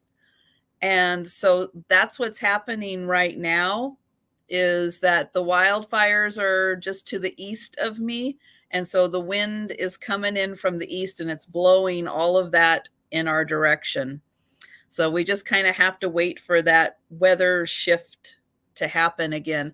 And a lot of times that's what drives our temperatures higher. When it comes in from the west, off the water, we stay cooler, in the 60s and 70s. And then when it shifts and it starts coming in from the east, that's when we start getting a lot of the 80s and sometimes higher temperatures. So a lot of that has to do with our weather pattern. And so right now, we're waiting for that to shift. Right. Okay, Okay. so I have got a I got it, Steph, and I need to run take a restroom break. All this trying to clear my throat is catching up with me. I'll be right all back. right. So I've got a print. It's an art print. It is by Nancy Noel. And this one happens to be signed.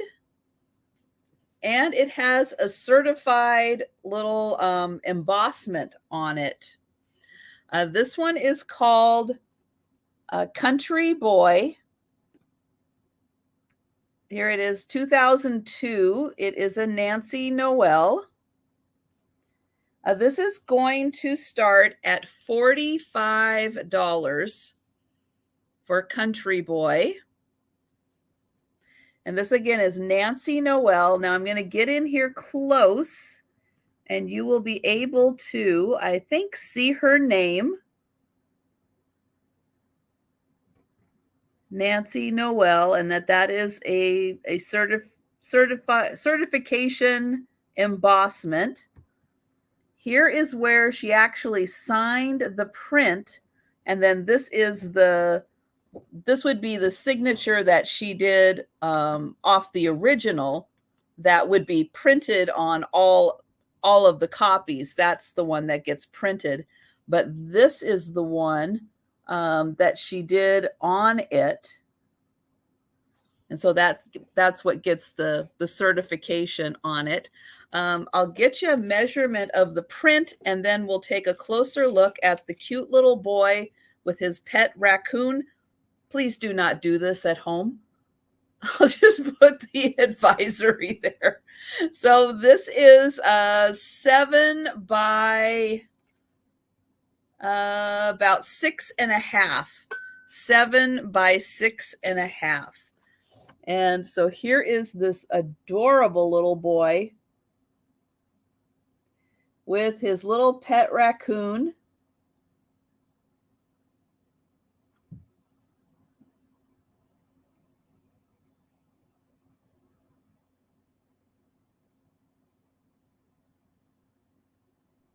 I mean, it's so realistic. It looks like a photograph.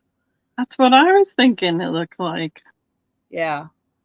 And I mean, even the highlights, just the beautiful highlights in his hair. I'm not quite sure he's digging that raccoon. No. I know. It's like, please don't let the raccoons hug you like that. Right? I don't know what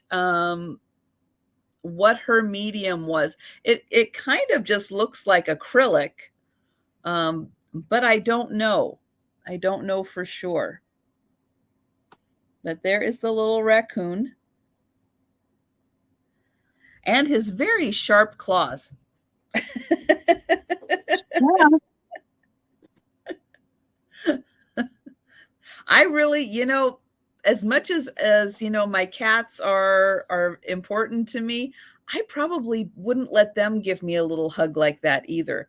Because, Joe's not always real good with his claws. He doesn't know his own strength. Right? But yeah, if you haven't ever looked up Nancy Noel, she is an amazing artist. She actually does a lot of Amish in her art, and I kind of wonder if that makes sense. So you say that. Yeah, that is it. It kind of reminds me and kind of leads me to think that this is probably an Amish boy. Yeah. But yeah, Nancy Noel is an amazing artist, and her art goes for a lot of money. And $45 again, because I like to bring you guys really good deals, but you can't really even find this little kid. So this is a real interesting opportunity. And most of hers do not have the certification on it, and they're not signed. So this one is really special for that. So I'll let you guys think about this one, because it is a really nice work and absolutely beautiful. Yeah. There's not very many wild raccoons that you'd want to cuddle up to like that. No. And I can't really even think of why I would want to domesticate one so that I can cuddle up with it. So probably yeah. I'm not gonna undertake a raccoon for that, but it's very cute in the picture. It's adorable. Right? Yeah. But yeah, if you like art, and it's interesting to take a look. Her name again is Nancy Noel, But yeah, take a look at her art, especially if you like country, that Amish kind of country and animals, kids and animals kind of look. She does a lot of that. Very nicely done. Oh, I looked up. I was like, all of a sudden, there I am. I just switched it over to you when you looked up. I have a little bitty basket. Now, if I was good, I would have remembered who made these. They made them in all different colors, multiple colors. This one is a lime green, and look, I mean, the glow on it is just crazy cool. I start this at $12 because it has a little bit of roughness around the mold lines. Like right here at the top, you can see a line where the mold is right there at the top. And it's just rough. They must have just made these so fast and furious that they just didn't finish them as well. There's a little roughness right here, but it's not a chip. It's just like extra glass right there on the seam of the glass. And it is 3.5 inches across and stands 4 inches tall, and the widest point is 2.5, 2.5, 3.5, and 4. It was great.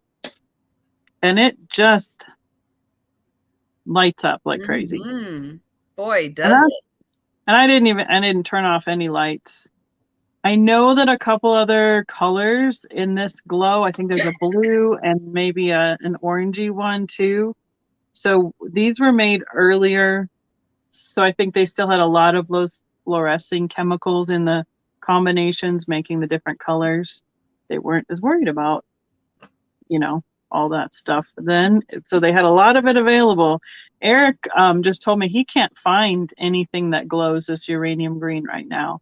Like, he is searching to make glass in this color and he can't find it. It's just not available. So just a cute little basket.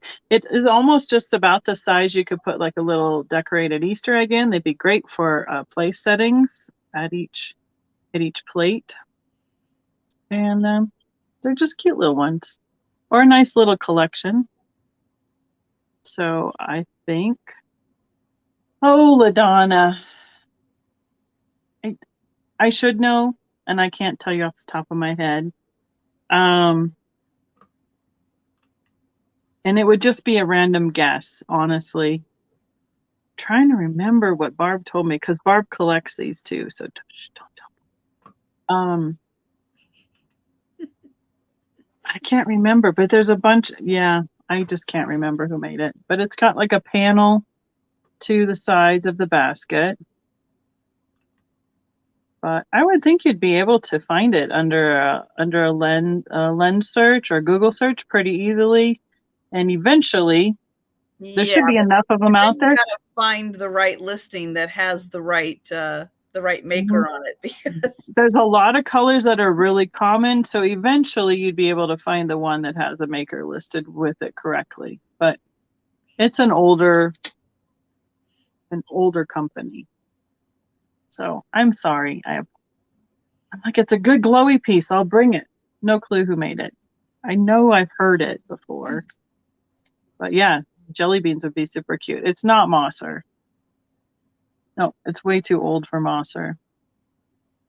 So, but Steph's counting us down. And it's just a little one. They made them in all the different little pastel colors. Pinks, blues, greens, yellows. I think there's an orange-ish, light, maybe a pale peachy orangey color. I think there's at least 6 colors that I've seen. So, Princess House? I don't think so. Tiffin, maybe, because Barb collects Tiffin, so that's a possibility. Thank you, Spirit Junkie. I'll see what I can find quick. I was just pulling some littles that were easy to ship tonight. I didn't know it was going to be a quiz on every item. Oh my goodness. Okay, I have got a blue rhinestone brooch. This is going to start at $25. It's got mostly 3 different kinds of rhinestones in here. So we've got the really dark blue. It's almost like a midnight blue. Ooh, those are pretty. Then it's got a sapphire blue. And then there are a few, you can see these 2 right here, which are the Aurora Borealis. So they've got the rainbow color effect. Both of those you can see have the nice pretty rainbow. And then there's a few others around. Let me see if I can get it in the light just right. I think this is one of them. And maybe this one. See, I can tell when I get it into a certain light. So yeah, these two are the Aurora Borealis, and then these 2, are the Aurora Borealis. So, oh, good night, Jan. So there's 3 different colors of rhinestones in there. The dark blue, the regular blue, and then the Aurora Borealis. These are all prong set. And then here is the back. Yeah, it's a lot of blue. And it reminds me of wings. It's a really good size. Yeah, it does have a wings look to it. So you can see that is a nice big one. Would be really pretty on a, like a winter jacket, on a sweater. It's really going to pop. The size of it is about 2.5 inches long by about 2 inches. So 2.5 inches by 2 inches, and you could wear it. Well, you could wear it either way. You could wear it this way where it kind of looks like wings, or you could tilt it up if you wanted to and wear it that way. But beautiful blue rhinestones on this one. I'll show it to you this way because it kind of has a little different look to the pretty rhinestones. And some of these, I'll put my fingernail up here. Some of these are quite large in size. You can see how nice and big those rhinestones are. All right. Well, I don't see any takers. So we are going to pass on that. And oh, I forgot to highlight it anyway. So $25. Thank you, Steph. So $25 on that one. And here you can really see like these 2 are the Aurora Borealis, and then those 2. And then there's these 2 smaller ones. So they've got the beautiful rainbow of colors. Oh, they're pretty. All right. So we will pass on that. And we'll go back to Becky. Okay. And I did a little quick Google search, and I believe it is Tiffin because I found several different listings identifying it as Tiffin with Spirit Junkie, with the pattern in the handle and then right here where it's attached. So that's my best guess. So, all right. I'm going to do another Mosser piece. These are new pour as well. They are fantastic. They're an old, I believe, Westmoreland mold. They are the large sleighs. Whoa. And yeah, and they're just really cool. And they pour these particular, I have 2 available. They are $50 each. They are in the jadeite color. They have gorgeous detailing from those old molds. It's kind of blowing out a little bit, but it has all the way around. It has the detailing on the back. The runners are fantastic. This is one of my favorite molds to begin with because my grandma used to have one.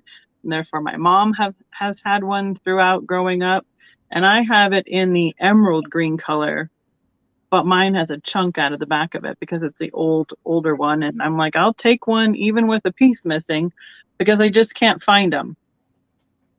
So, but it is a beautiful jade color, and oops, dropping my pencil on the floor. Just about 9 inches long, about 5 inches tall, and at the widest point, 6.5. So this could even be a really great serving dish with a colorful fruit salad or a jello salad or something in it, but fantastic for displays as well. And the details on the runners on the bottom. So if anyone is interested in a jade sleigh, we can just claim it with sleigh. And I have 2 available. And I will not be sad that they can live at my house through Christmas. Yeah. Wow. So Those are awesome. They are. They're really cool. So yeah, and it's blowing out the details a little bit, but yeah. So Spirit Junkie would like one. All right. Got you. I have to find a new pencil because I threw my last one on the floor. No pencils, no rulers. I know. I'm just, gosh. I was throwing my sticky notes down yesterday. So I was trying to think of something to like. It has a slight opaque quality to, opalescent quality to it, where you kind of get where it's just a little bit thinner on the edge where you can see a little bit of fire, but not much because the glass is so thin. Excuse me, the glass is so thick you can't see it. Yeah. Oh yeah. Okay, so the only place I'm really seeing it is right here at the top where this beaded detail is inset a little bit. So it's just a tad thinner, and you can see a little bit of that ring of the fire, the orange opalescent look to the glass through there. But it's not like you. Yes, Danny, she has 2 available. Mm-hmm. So Spirit Junkie got 1, and if you would like the other one, just let us know. 2 sleighs. Mm-hmm. So if you're interested in the other one, I can just let me know. I love these. They are fantastic. So that's my item, and I will watch the chat. Okay. Thank you, Spirit Junkie. So I've got this beautiful orange glass bowl. This is going to start at $20 because it does have, I'm going to get in here. It's got a little chip on the top here, right there. This is such a beautiful piece, though, that I could not leave it behind. I couldn't go, oh, that's a deal breaker. This is so nice. It's got a beautiful kind of a diamond pattern optic in there. Are you losing your juice? I think Becky is going to have to switch over to her laptop. So here is the bottom. And I thought, again, especially for Halloween, this would be so fun to put little somethings in there for a Halloween display. And again, you get that beautiful diamond optic pattern. It is a really thick piece of glass also. I'm not sure if you're going to be able to see it. It does have a glow to it. And I did not have a chance. I'm so sorry. I did not have a chance to do a movie, but I'm going to get it kind of right here where you might be able to see where it's got a little bit of that cadmium glow right in there.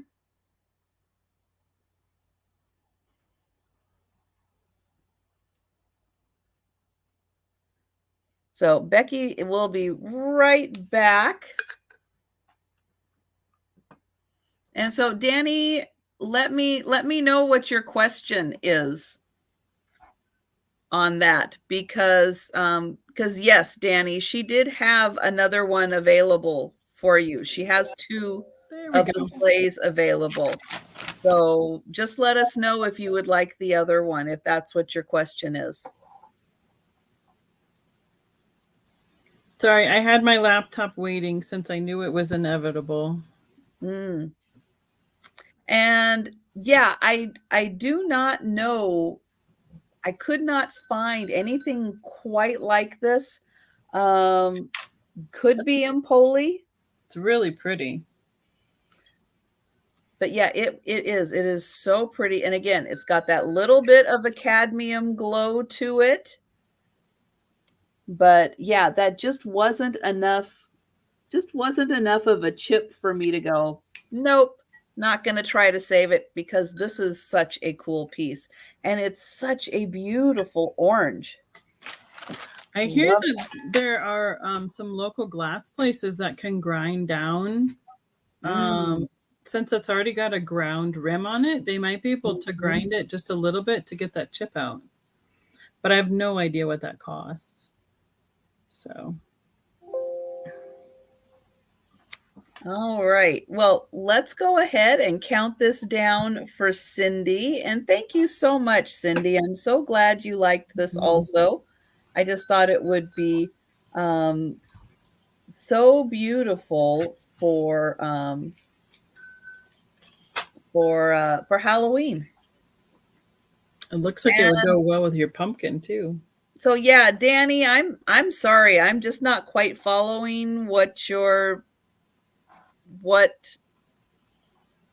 Well, I think she said she was going to think about the other sleigh. She said give her 5 minutes. Okay. So yeah, Mimi is saying she was interested, but I don't think she has. Yeah, she didn't get. I think she's asking someone else. So waiting on an answer is my understanding. But Trish is Steph's counting you down. Awesome. Thank you, Cindy. And all right, so we are going to get Becky back up here. Okay. I know this is what people were asking about behind my shoulder, but this one is a sold piece. It's very similar to what Trisha just showed you. It's got that cut rim right here at the top, and then it was a optic spherical vase. And we believe this was Empoli also. It's in that gorgeous blue color. It was one of the things we had at our mid-mod show, and that is in my shipping department over there.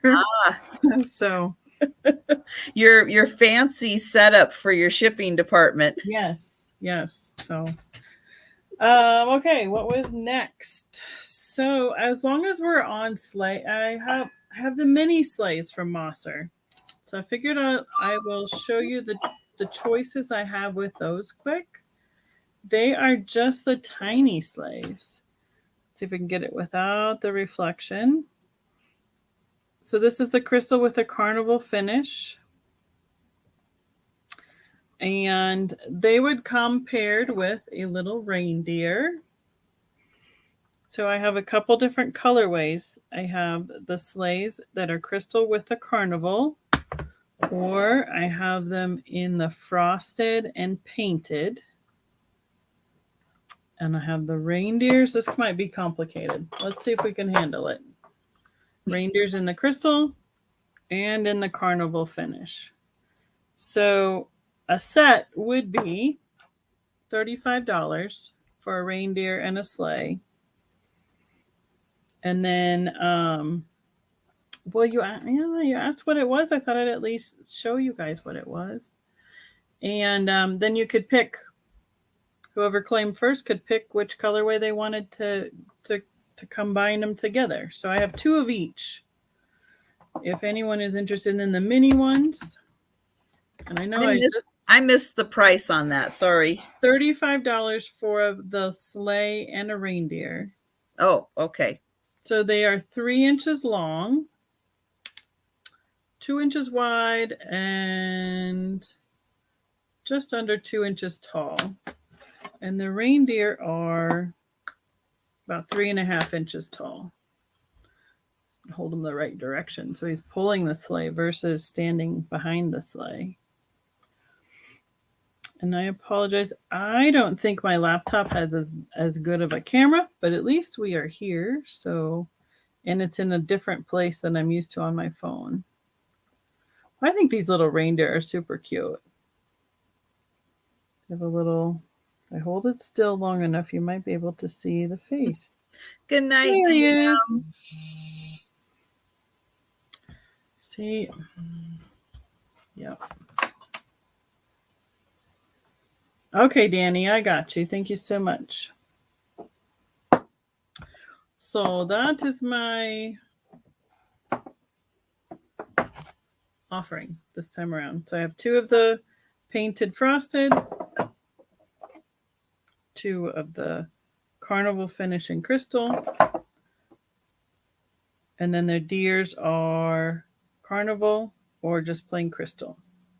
So I'm not quite sure if that's too complicated to do in that many choices. If it is, we'll just carry on and do it at another time.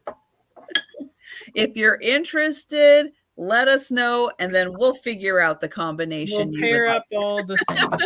Right. Yep.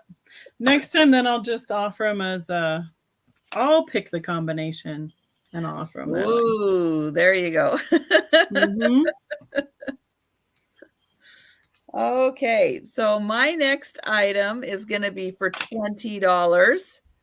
And I've got this beautiful honey amber color. It's a Squatty Pitcher. It's a very round-bottomed pitcher. And what's really neat is the outside is totally smooth, but you can see on the inside that there is a little bit of like ribbing, like little sections. Yeah. Like if you cut an orange or something open, and then you had all of those little sections. So yeah, which is really neat effect on the inside. Because again, the outside is just round and smooth. But a beautiful honey amber color. It's got a nice spout on it. Would be really fun to use this as a little vase. And you got a great reservoir for water in it. It reminds me of Blanco or Kanawha. There is the pontal, which is just a little bit of an indent. It's really smooth. You can hardly feel it at all, just like a little bit of an indent there. Great applied handle. Yeah. Nice job. This is about 5 inches tall, and it's about 5.5 inches wide on the bottom. And apparently it's for wine, but since I don't drink wine, I don't know things like that. You can put whatever you want in it. Thank you, Lucinda. Right, you could put whatever you want in there. It is gorgeous. It's just such a pretty color just to have out for display in the fall. Love the color. And I was almost thinking that there was a little mark on the bottom, but I don't think so. I don't think that's anything. Blanco didn't mark everything. They started doing an acid etch mark, but it looks a lot like Blanco stuff. Is it heavy? Thick glass? Yeah, it's got some weight to it. Now, where did that little mark go? That's funny. I just did see a little something in there, but I was going to check it to see, and oh, there it is. And then it disappeared on me. No. That's just a little. Not the mark. At the bottom. Good night. Thanks for joining us. Good night. So $20 for that, and we will go ahead and pass. Oops. Dang, it rings nicely. That was actually the Fenton piece that was doing the ringing. The Fenton piece rings nicely. There you go. Oh, you got Danny Girl jumped in there right before stuff passed it. This super large one that I keep hitting. Mm-hmm. So it does have a beautiful ring to it. Yeah. All right. So well, you got Danny Girl Vintage jumped in for the picture, I believe. And then interested. All right. So Randy would like the brooch. All right, Randy, you've got the brooch, and Danny has got the pitcher. And then Lucinda's telling us about how the wide open helps the wine breathe or whatever you need to do. Breathe and aerate. Okay. So would that be more for a red wine then, or would you do that also for a white? Because I know nothing about wine. I know nothing about wine either. Although like white wine, you refrigerate because it's better to be served cold, and red wine is more of a room temperature.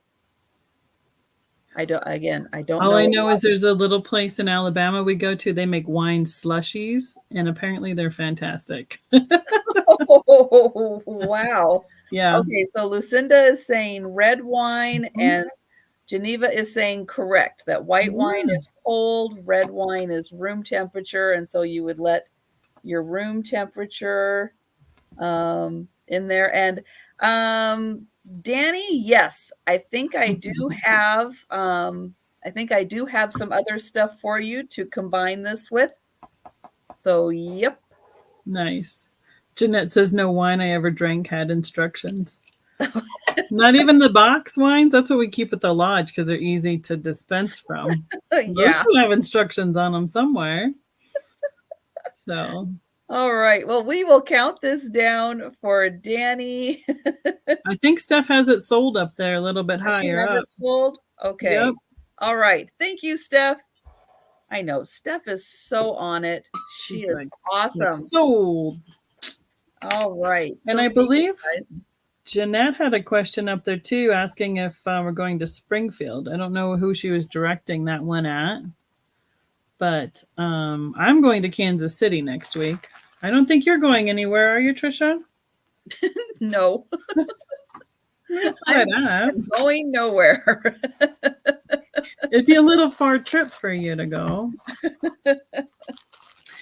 I'd like to offer a choice on some vintage Halloween decor. So this is a set of napkins by Beach, 30 beverage napkins, and it'll be a $5 start. So, I mean, they'd be great for using or putting in a display. Just a fun, jolly jack-o'-lantern. It has a little, let's see if I can show it. Little candy corn there on the backside. Oh, printed on the napkin, yeah. Or the other choice would be the pack of the little treat bags, and it's a little scarecrow with his jack-o'-lantern. This is a pack of 40, and the copyright says 1981 right there. It's kind of off the white, but it says 1981. So they're over 40 years old, these little treat bags.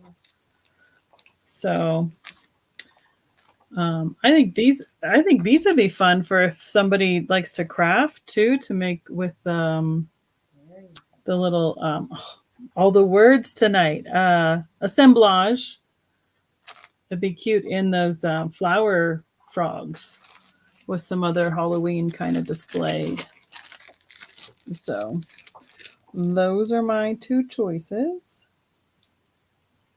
And the bag on this one is open on the bottom, but it is still sealed in this section right here. So what did I miss Geneva say? I'm going to have to scroll up and see what she's talking about. Everybody's laughing.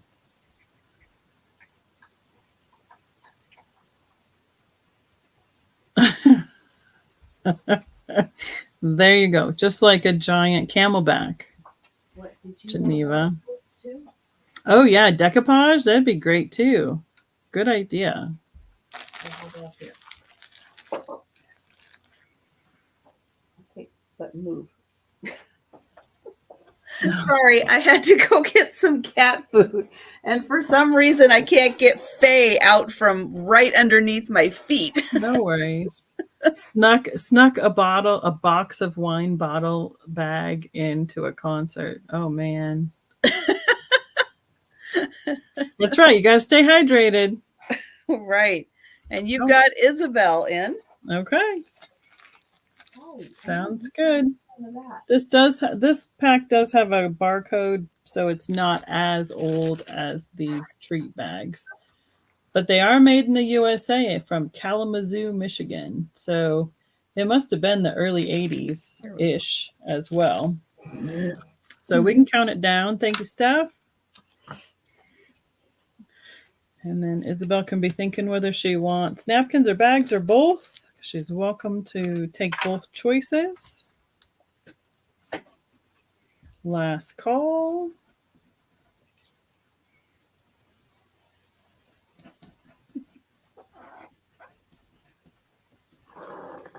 It's quieter on my computer. I don't know why. Just sounds different. Oh, that's interesting. Yeah. Well, I don't have any fans running tonight either. Usually I have fans because it's so warm in here, so it's really quiet in the house tonight. Maybe Jeff's sleeping downstairs. I don't know.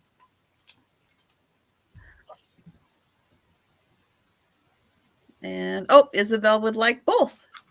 All right. Thank you. Times 2. I got you. Thank you so much.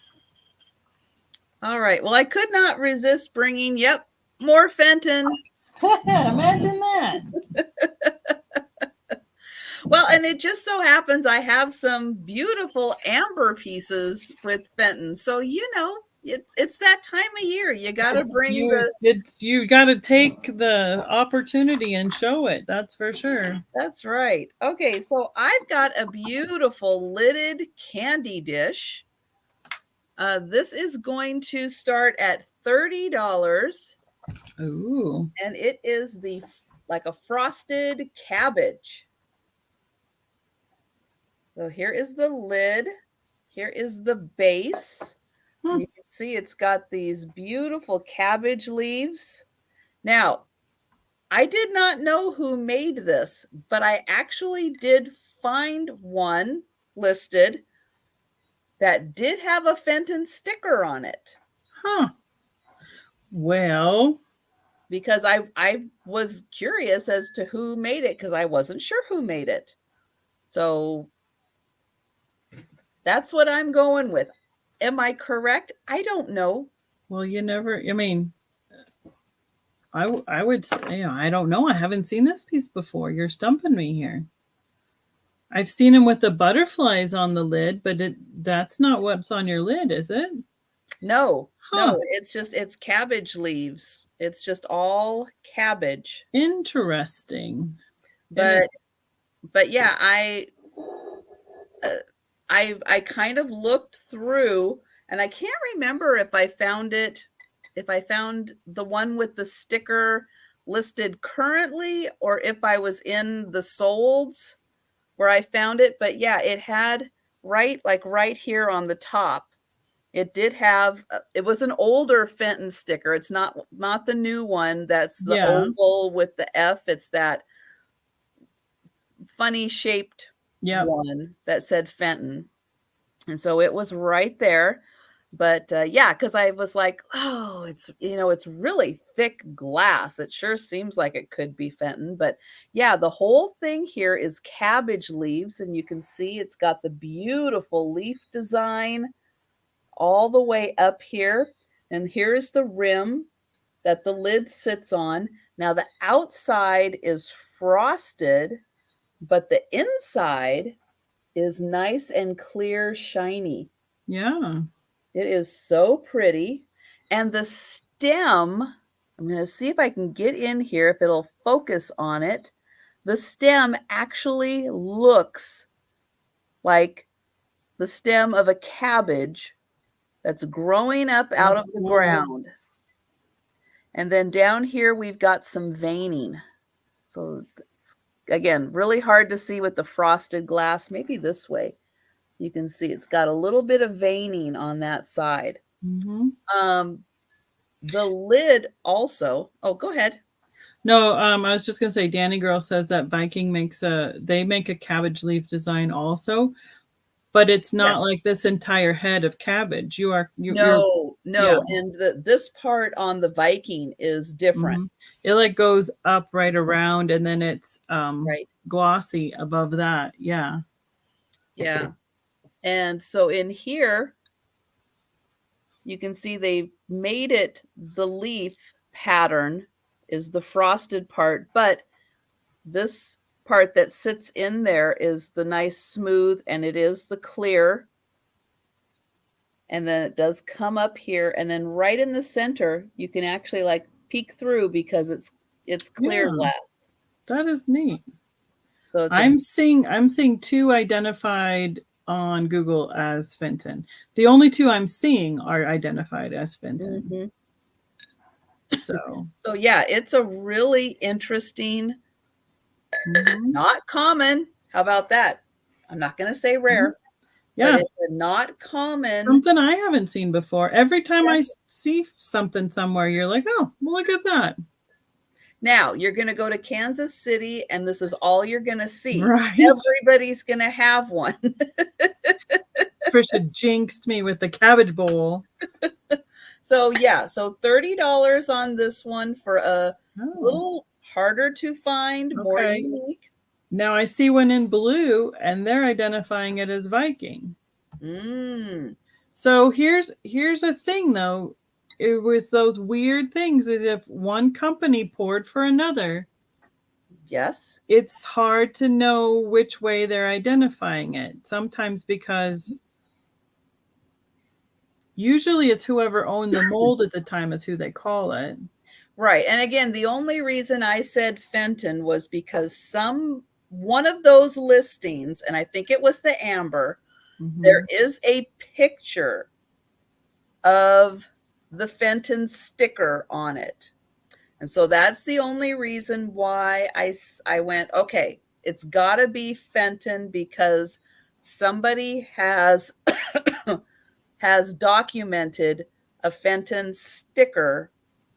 Well, I do want to tell you there are people out there who have bought stickers and slap them on things just because. True. But very true.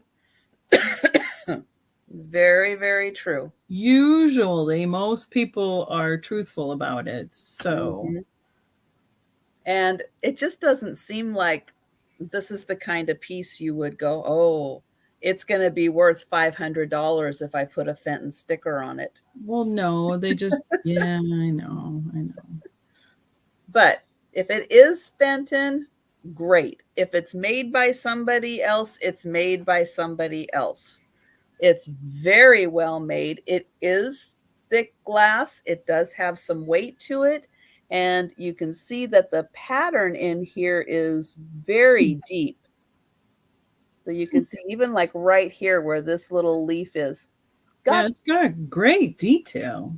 Yeah, really, really nice. And there is the lid on it.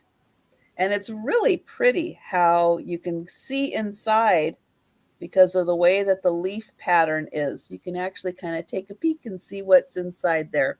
So $30. Yeah, Murano stickers are very common to do that. I agree. But what I know Vikings to look like is significantly different for the knob shape. Well, and I think that the foot as well is quite different. Yeah, and I don't think that the Viking one has this detailing on the leaf that comes. It's a little bit similar, but the foot is much wider, and then the knob is a whole knob versus like the leaves being a knob. Right, Jeanette. People. Oh man. I was about out-peopled yesterday. Goodness sakes. All right. So we're going to pass on that. But maybe I'll ask a few people. I'll ask around to some people I know who know a little bit about fitting and see if I can find out anything for you about it. Because there's 3 listings that I see. 2 are the amber and 1 is the blue, and they're all satinized. And both ambers are identified as Fenton and the blue as Viking. But the Viking, what I know as Viking, is not it. It's totally different. Totally different. So interesting. See? You learn something new every day. All right. I have some party forks. Ooh, it's not a party until the forks arrive. That's right. I have 2 of them. I can start them at $10 a box. I had them at $12 at my show. There's the little sticker that says $12 that I had them at my show. But these are the little like hors d'oeuvres or cheese or whatever, you know, you want them. So I'm trying to hold them. They're the teak wood. They like to fall out, but they've got this great detailing of the angle right here on the back side of the fork. Ooh, very mid-century modern. Yes. And I'm assuming they're stainless because, let me read that super fast. I would think that they're stainless, yeah. I can't read it from there, but it says, see, the camera's in a totally different space. Right there on the back of the fork. They're marked. It probably would be easier to read it on the box. There are 8 per box. And it says... they put all kinds of stuff on those boxes. Yep. Stainless steel forks right underneath there. For shrimps, pickles, corn. Okay. It's not capers and fruit. What is it? Right there. Oh, yeah. Canadian apes? I don't know. I don't know what that is. I don't know. I don't eat all that fancy food. I don't either. But they'd be great for a charcuterie board. Ooh. Or just for a little pickle relish tray. Because you can use them. That's great for picking up olives and pickles and all that jazz, you know? Instead of with the big forks and they go flying and rolling off the table. But they're really cute little forks. And probably should tell you how long they are. They are just about 3 3/4 inches long. And I might just keep them for myself because eventually I'm going to have a party again. And these are just adorable for picking up even meats like for salad. I mean, sandwiches. Because I got nice little points on them to get a slice of meat off of a tray. Oh, yeah. Or, you know, if you've got some cubed cheese or something, you can just stick them in there. Or, you know, you could probably do your hair with them, just like, you know, Ariel. Might take a while, but it would happen. So I have 2 of those available. Oh, Danny's in for 10. I don't know if I do fondue. That might be, they're a little bit short for that. Oh, yeah, you might need the longer ones. Yep. Mm-hmm. Yeah. Okay. Lucinda, I won't do it anymore, I promise. I don't, what did she say? She had a whole, she had a whole conversation about the stickers. Oh, okay. Taking stickers off things and then putting, maybe not putting them back on the right item. Exactly. The Viking cabbage goes from clear to frosted to clear again. Yeah. I agree. People do it all the time though. There was I guess quite a period there for a while that they would put Fenton stickers on anything because there was a whole bunch of them probably when they cleared out the factory that people picked up and just put on anything. Ooh. So we can count them down. Steph's counting it down. Wow. So, yeah, the things like that you don't even think about. And I'm sure they can be reproduced pretty easily, honestly. That's the way you're able to, you know, send in an image and have a sheet of stickers made. I bet you could. So And then For Danny just, tiny steaks. Yes. right? That raccoon needs one of these. All right, Danny girl, do you want 1 box or 2 boxes? If so, 1 box is a little bit worse shape than the other, like the corners are broken. The other one is in a little bit better shape.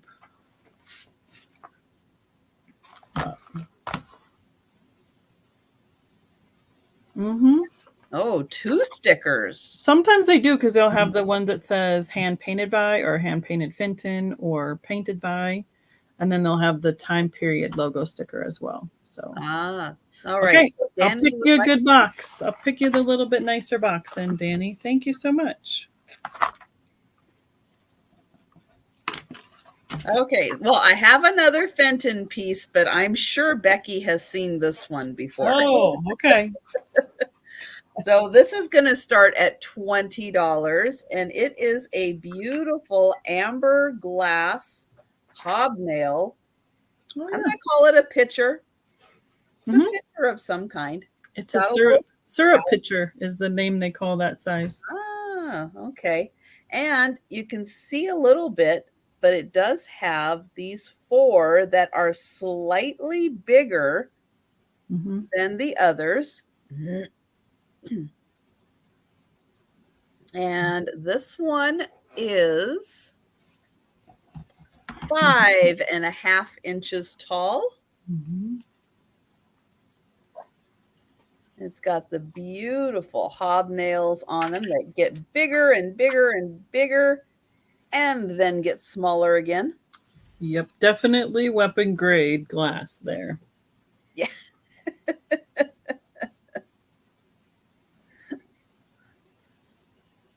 Just in case things get rough at the breakfast table. Oh, 2 foil stickers. Really nice handle on this one. Really pretty, but I love all of the crimping at the top. That is so pretty. Pretty standard shape for that one as well, unless they've whimsied it into a different combination. Does that have a logo on the bottom, or are we pre-logo from the 70s with that color? We are pre-logo. Yep. That's probably colonial amber then. Actually, what's silly is it's colonial blue, colonial pink, colonial green, and amber. Why, just one of those. That makes so much sense. Yes. And a colonial blue too. Yeah. Just one of those nice little fun Fenton tidbits. They could have put some effort into the amber to come up with a name. Well, and then I have a piece over here. It's called Honey Amber Overlay. So, ooh, let's just flourish it up a lot. All right. Well, I am not seeing any interest in this one. It's more the color that we can date that one, and the lack of the logo in the bottom of the glass. All right. One last look at the syrup pitcher, and then we will pass. Okay. Now, I do have another piece that kind of is a complimentary. I'm saying it's probably a stretch because they're not, I don't think, from the same time period, but they do kind of complement each other. So that'll be up next. So then we'll see if you're interested maybe in the combo that would look really nice on a table. Certainly. So I have a crystal satin, or crystal velvet is what they called this one, because the finish is so smooth on this one. It's got it's going to blow it out. It's like a golf ball kind of look to the shape of the top of the bell on the handle. And this is one pattern I can never remember the name of. It's paneled something because it's got these little floors or floral kind of little here. This will be a $12 start. And it has the little hearts every other one at the top as well. Its dinger is intact. Are those tulips that are on there? I don't think so. I think they're more of just an artsy flourish. Well, no, not the top part, the panel. Oh, they do look like tulips. Okay, let me find the camera and a panel because here we go. All right, right. Okay. Yeah, something just flashed in my head and I thought, oh, I wonder if that's a tulip because isn't there like a panel tulip? It does look like a tulip, but they're like pointing down. Pointing down. Yeah. Well, you know, the cure for that is just to turn the bell upside down. And the Fenton logo is way up in here. And it's a big oval, so it's more in, let's see, is there a number on it? Nope. It's pre-numbered, so it's probably 70s to 80s-ish. So that's a nice design. My mom has had a vase or something with this pattern in it with the favrine, and the favrine in this design was fantastic. Just a really pretty little bell. You could stick it in the... Mom puts a lot of her broken glass out in the garden. You could use it as a votive holder. You have another bell you need the dinger for, you just switch it out. You know. she's Kathy just snorted at us. But yeah, as Mom has had stuff that's been chipped or cracked or broken over the years, she'll take a plate and like stand it on edge in the dirt so you can still see the pattern and the edge on it, like behind a plant. So she enjoys, she goes out there and waters it every day, so she gets to see all the pretty glass and rocks in her garden that way. So, all right. Wow, that could be quite the like burglar deterrent also if you have a whole bunch of broken glass sticking up. Yep, right in, yeah, and her gardens are right by her windows in front of them, so. Yeah, I get it. I understand. You know, bells are not as collectible as they used to be. In the 80s and 90s, they're big, big collectible. Yep. And they have to be like a really great pattern or color. Or the other thing that they're really good for right now is for like beginner collectors or for children, like younger people that you want to get into collecting glass. Like if this is at a show, you know, it's 10, 12 bucks. So it's something that's not a big piece. It's not a big ticket item. And it's a really great place. You know, if you find a pink one that they like or a pattern that painted that they like, it's a really good way to get young collectors to have some pieces quickly with these lower end price point pieces. So, yeah. And they make lots of noise. That's right. Maybe I should save it for the next time I'm sick and I'll be like, since apparently my cell phone doesn't work. Jeff. Yeah. He went to bed. He watched my daughter Caitlin play Ultimate all day today, and it was a little chilly for that. So it takes it out of you. Well, yeah, especially when you're not used to it. Yeah, I know, because it was 95 2 days ago. Yeah, it's going to take it out of you a lot. All right, so here is kind of a complimentary piece to the pitcher. And wouldn't that be cute on a table where you have the cream, the sugar, because they've got the pretty little starish pattern on top. Ironically enough, they call that the star crimp. So some things are self-evident. Some things are not. So isn't that pretty together? Be so nice sitting on your table for fall decor. You got the pitcher, the sugar, the creamer. I'm just saying. But this is also going to be, no, this is going to be $15 because, let me see if I can find it.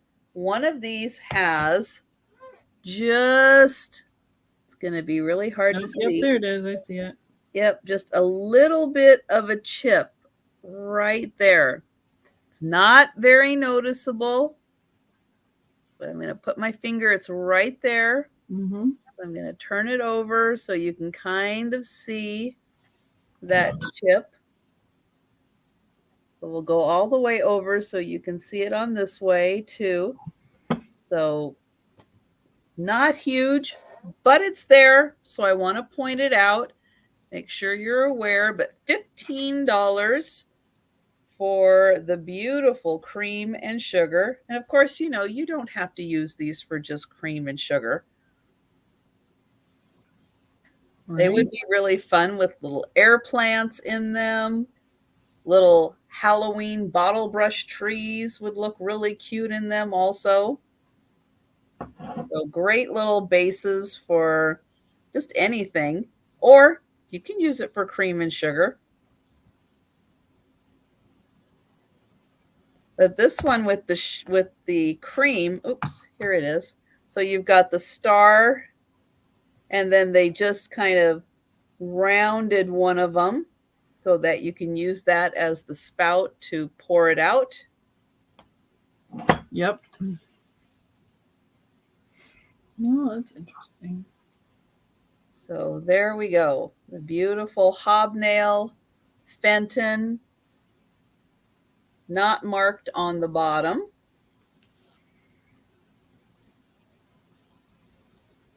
And Spirit Junkie was asking about bells that were numbered, and I don't know. I haven't seen any glass bells that were numbered, so I'm not quite sure what that was. And Danny's saying she didn't think about putting broken glass in our garden. Yeah, I mean, my mom was a science teacher, so rocks, glass, all sorts of stuff goes in the garden that she likes to look at like that from her science classes. So, and the glass cullet that we've brought back too. They like those big chunks of glass that look like rocks in the garden. All right. Well, we are passing on the cream and sugar. Okay. And we're back to Becky. All right. I'm going to bring you a piece of crackle glass that is a little ice bucket. Yeah, in your plants, right? Keep your cats from digging in the plants in the house.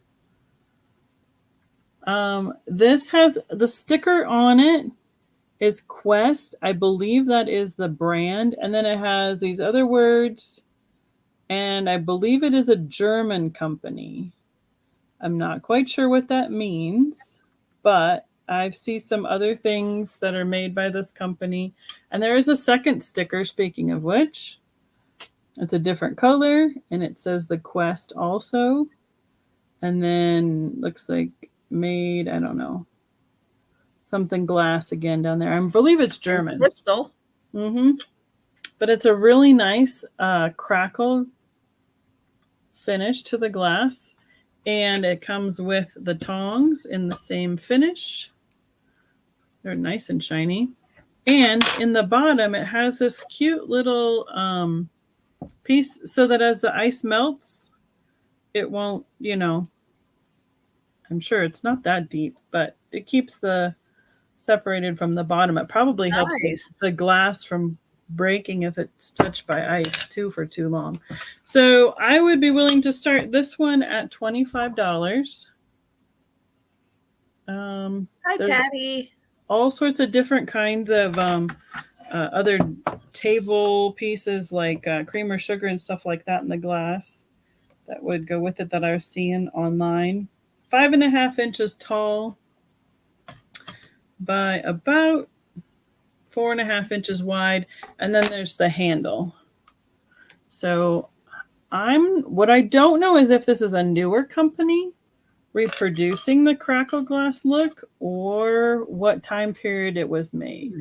And since I don't read German, it's kind of hard for me to discern that, even though I've found some pieces in a search, but it's just a great little piece. Same thing. You could fill this with anything. It's a very functional piece. Yeah, it's utilitarian, plus it could be totally great for a display. Or you could use it for Easter basket or Halloween trick-or-treating. I betcha it would even look good with, Let's see how the computer does with the lights blowing stuff out. Oh, totally you blows could it fill out. it full of eyeballs for Halloween. Right? Or some black light something. It doesn't. It lights up nicely, but that's just the black light that's catching all the different facets of that crackle finish to the glass. So yes, fairy lights in it for Christmas, or those mini like shiny brights or the little mini ornaments. Oh yeah, Would be really cute in there too. You could probably even put some sort of a tree in it or a plant in it as well. So very much different choices and options for that one. Okay, that's my item. Okay. Write down the price before I forget. So I'm gonna show this part first. Or you can put ice in it. I know. What a thought, Steph. Excellent. Listen, I know. Steph, that's the obvious solution. You can put everything in it plus ice. Absolutely. Ping pong balls. I've got a box set. I do have the books that are in an empty box. I've got an empty box. Hey, it's a Disney empty box. That's a good thing. No, I've got the books, but it's a tight fit. So I took the books out to make it a little easier to show you. So this set is going to start at $22. And these are good sized books. I'm going to show you. It's got all of the Disney characters because it is a parade. But the box is in really good condition. There's Mickey. There is the back. So this set of 4 books, these came out in 1970. They are from Golden Press. This one is Fun Favorites. So I'll show you all the titles first. Fun Favorites. Great Moments in Fiction. Oh, that's Marmaduke on there. Fantasy on Parade.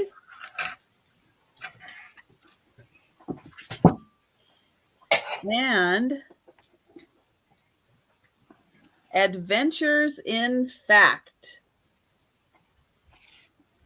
And when these are all in the box, this is what it looks like. So there's the characters you see, and that's how it looks. And so in here, I'll show that picture again. We've got, I'll get to the contents here. So this one's more like a little encyclopedia. Yeah, that's what I was thinking about. The other ones are a little more like storybooks, but this one happens to be just a little more like an encyclopedia. You have Isabel at 22. And it's got great pictures in it.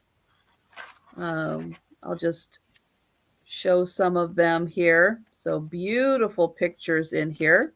You know, I saw an encyclopedia set the other day that was a Disney theme, but they had like 25 or more books. Oh, wow. It was a big set, and not all of them were there. And then this one is, look at that. Oh, good score. And then it's got all of these great Disney pictures in here. And this one is stories. So we've got things like Pecos Bill, Paul Bunyan, Zorro. This set kind of hits the highlights more than like a whole encyclopedia. Yeah. And so then again, you've got great graphics right from the Disney animators. and some of the live action stuff. So you've got all of those great graphics in here. It's nice that it's all in color too. Pre-Scar, you think? Huh. I mean, Zorro's in there. That's in that was from the 90s when Antonio Banderas was. Well, but this is from the 70s. Yeah, I'm wondering if that other one was. Well, they did a few. They must have done Zorro before then, huh? Yeah. Wow. So this one is great moments in fiction. So we've got the Aristocats, Blackbeards, Ghost, the Love Bug. Do they have the Snowball Express in there? That was one of my favorite Disney movies in the 70s. Was it before 1970? I don't know when it was made. I was very young when I watched it in the 70s. Yeah, because I mean, these literally came out in 1970. So I would think it would have to be 60s or older for it to make it in here. Is there some Mary Poppins in there? I don't. Oh, they did a series in the 50s with Zorro. Interesting. And then this one. Oh, look at those. Chip and Dale. So we've got the Jungle Book, Uncle Scrooge, Davy Crockett, totally possible. Scamp. So lots of great ones in here. And again, beautiful animations from the Disney animators, and then Davy Crockett, of course, live action. You get the photos. So great pictures in here. And then I'll put that back in, and then I'll show you. Ugh. This is how it looks. Wow. All together. So it looks great in here, but it's a nice tight fit in there. Golden Press. I might have to go back and look at that store and see who made that encyclopedia set, who the publisher was. But they priced each one of them individually, like all 25 volumes. I was like, oh. Yeah, that's a pain. Well, he must have been from the Scar one. Must have been from another. Lots of times they use characters from their old movies and bring them in and update them for the newer movies. Was that in this one? It was right in the front. I know, but I can't remember in the front of which one. Okay, I don't think it was that one. Let me look at. Oops. Is there an animal more themed one? Isabel, we're just going to keep looking at your books because they're cool. There he is. Oh. Okay. So this one is. Because was there Lambert or something like that? The something lion?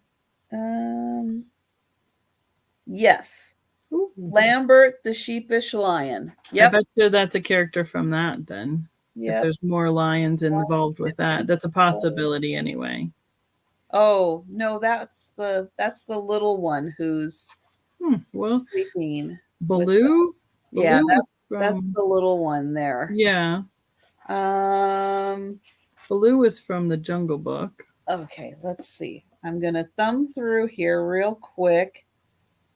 And there was a lion in Jungle Book. There was a panther. Tiger. Oh, here he is. Oh, maybe that is him. Oh, yeah. It is, because then he grows up there. Ah, okay. So, yep. It is Lambert. But boy, he looks reminiscent of Scar. Congratulations, Isabel. Those are fun. Thank you, Isabel. Okay. And we are going to go back to Becky. Okay. I'm going to do a pin.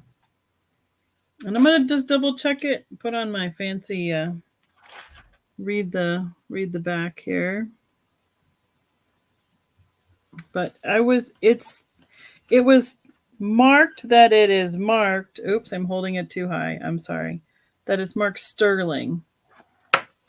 Whoa, look at that. It's kind of a gold tone though to me. So, and then the mark is right here. Does there happen to be another mark besides just sterling? That's what I was trying to read. Because sometimes there is a gold plating over sterling, but oh yeah, that says sterling right there. That is the only mark I see on this. Because sometimes, yeah, there's another mark on it, and they do put a gold plating over on top of the sterling. Yeah, that's why I didn't think it was sterling, but that says sterling. Wow. But it looks gold to me. That it looks is like a gold finish. And these big rhinestones look like kind of like tadpole. Vermeil. Thank you, Geneva. Oh, I could not remember. Go. I could not remember, but yes, vermeil. Vermeil you'll see when there's gold plating on top of sterling. There is another end like right here, this little piece, but it's got these 3 stems over it on the backside. So if there was something marked there, you wouldn't be able to see it. It looks like cattails a little bit to me.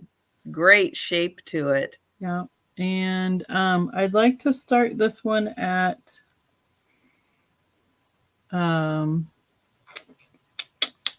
think $30. And it's interesting how they've put these. I'm sorry, I'm getting used to this camera. It's like curled over and then attached. So there's a little bit of a space between where the stone is and then the wire. Now when I got these, hello, I thought they glowed a little bit orange, but like in my bright lights, they're really not showing up. So there might be a hint of glow to them, but I'm not seeing it right now. And this is 3.5 inches long, and then the widest point is about 1.25 inches. So let me look at where the pin is hinged. There isn't any other writing. And yes, Steph does point out that there can be a slight tarnish. Very good point. There's like a little bit of wear, like right here, like where, like if it was worn on clothing, it's worn, like the gold is not as bright there. Yeah, I'm not seeing anything else anywhere on this. But I'm not the aficionado on the pins. I just thought it was a really fun look. Oh, yeah. Neat style. So. Yeah, that is an awesome style. And being sterling, yeah, that is a good price. Oh, I see what you're saying. Is a slight tarnish on the sterling could make it look like gold. Okay. I have no idea then. It's probably, and if is it kind of, what is it looking like? What color metallic is it looking to you? Good night, Lucinda. It actually does look a little gold. Okay. Because that's what it looks like to me, especially with those amber stones in it. Yeah, it's a nice size piece. Oh, I'm just having a hard time showing it to you. Yeah, no, it's a fabulous piece. And yeah, a nice kind of mid-century modern design of a brooch. Yep, and here's the back side. It does have the safety rollover on the bottom right here. So. And nice that there isn't a back on those amber stones, so they can really shine in the light. Yeah, and this is really sharp because I poked myself on it a few times. Trying to get it back in there. Yeah, it's interesting because it's so open. Because it'll be a totally different look on a surface you pin it to. Right, right. because you get to see all the different without the pin back and everything. So Right, from dark to light to Mhm. colored, and yeah, it's gonna change Yep. the color of the amber. Yep, for sure. So All right. that is my offering. I am surprised there are no takers. That is a fabulous design. I like that shape, so I'm always drawn to that kind of shape of brooch. Well, I like the unusual stuff. Right, Like the I see a DNA lot of is free on that florals and one. a lot of round ones. So when I saw something, right, when I saw something a little different, I picked it up and looked at it. All right, well, I'm gonna bring a brooch. This is a completely different style of brooch, though, because if I picked up that brooch that Becky had, I would be keeping it. But this one is so pretty. And this one is signed Nolan Miller. So this is a Nolan Miller, and this is going to start at $20 for this beautiful one. Now, this one has clear and yellow and pink and purple rhinestones. So it has got all kinds of different colors on it. And then even the center there has got a band of rhinestones right down the middle. That is so pretty. Here on the back, I'm going to try to get in here, but I think you can see that it says Nolan Miller right there in the center. The sparkly one. And it does have the safety clasp on it. This one is the DNA free one. You're not going to poke yourself. I mean, I haven't drawn blood. I've just enough to be like, don't touch it on that end. And then you can see all around the edge here, it kind of alternates between a rhinestone and then a gold tone. And it goes all the way around. And up here, we've got the purple and the pink. We've got the yellow and then the clear. Mimi's saying a designer to the stars, Nolan Miller. And all kinds of different shapes. There are the round, the oval, the marquee, the square. So just a fun variety. And I'll get you a size on this one also. Oh, if I can find my ruler. This one is 2.5 inches by about 1 3/4 inches. That's right. This might have been on Dynasty. You got it. Reminds me of is the 80s big bows. Yeah. So look at that. So if you have a nice high button blouse or even just a nice high collar, be so pretty right there on a blouse. And all of the beautiful colors on there. My camera is not going to be doing it justice, and even the lighting for like when it's out in the daylight and all of this is sparkling. Yeah. All right, so I don't see any takers. So we will pass on that.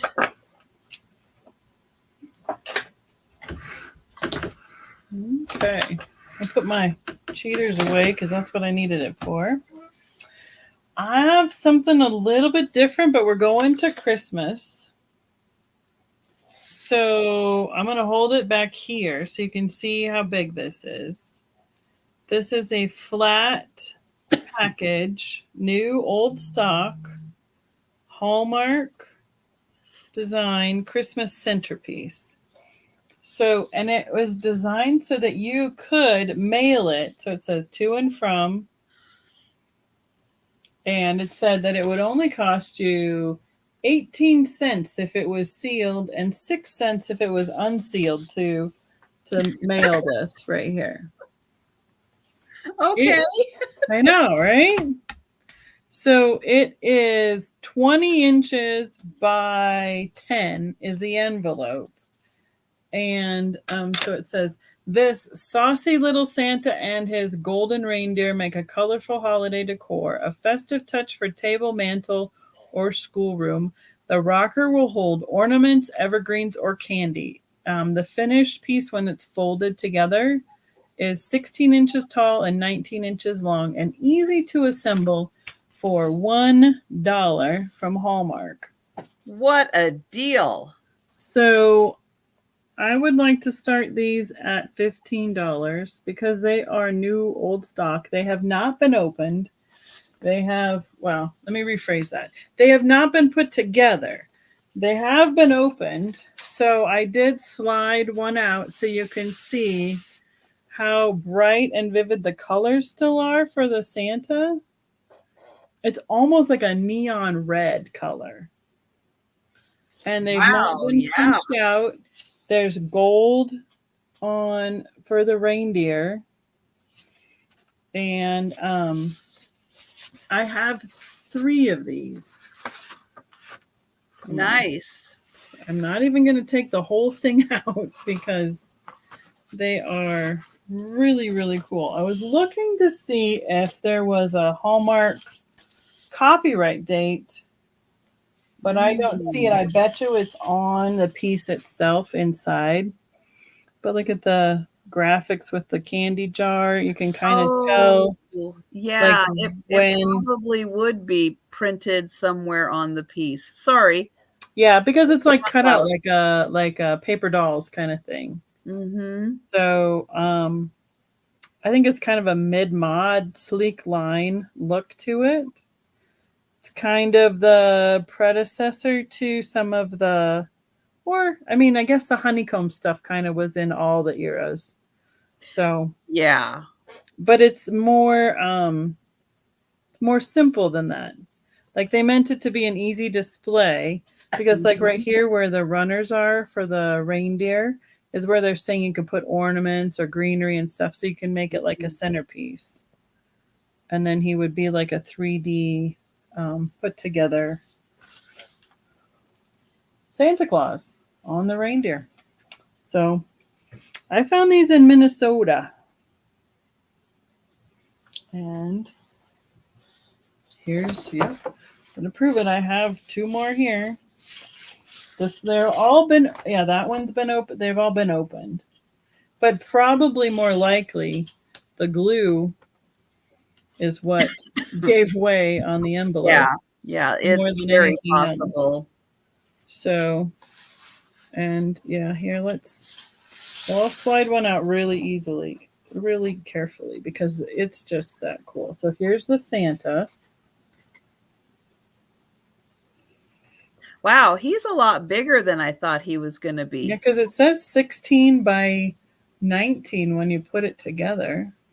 I don't see anything on that one. That is a really good centerpiece size.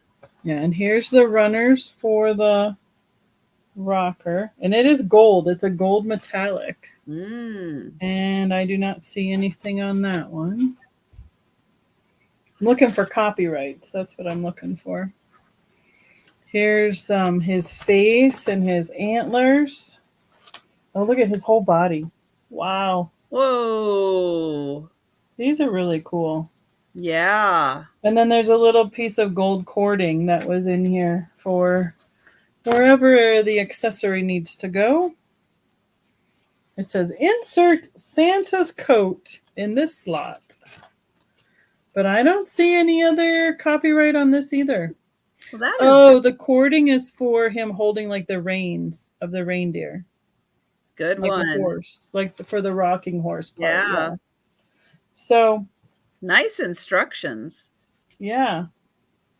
It's pretty neat.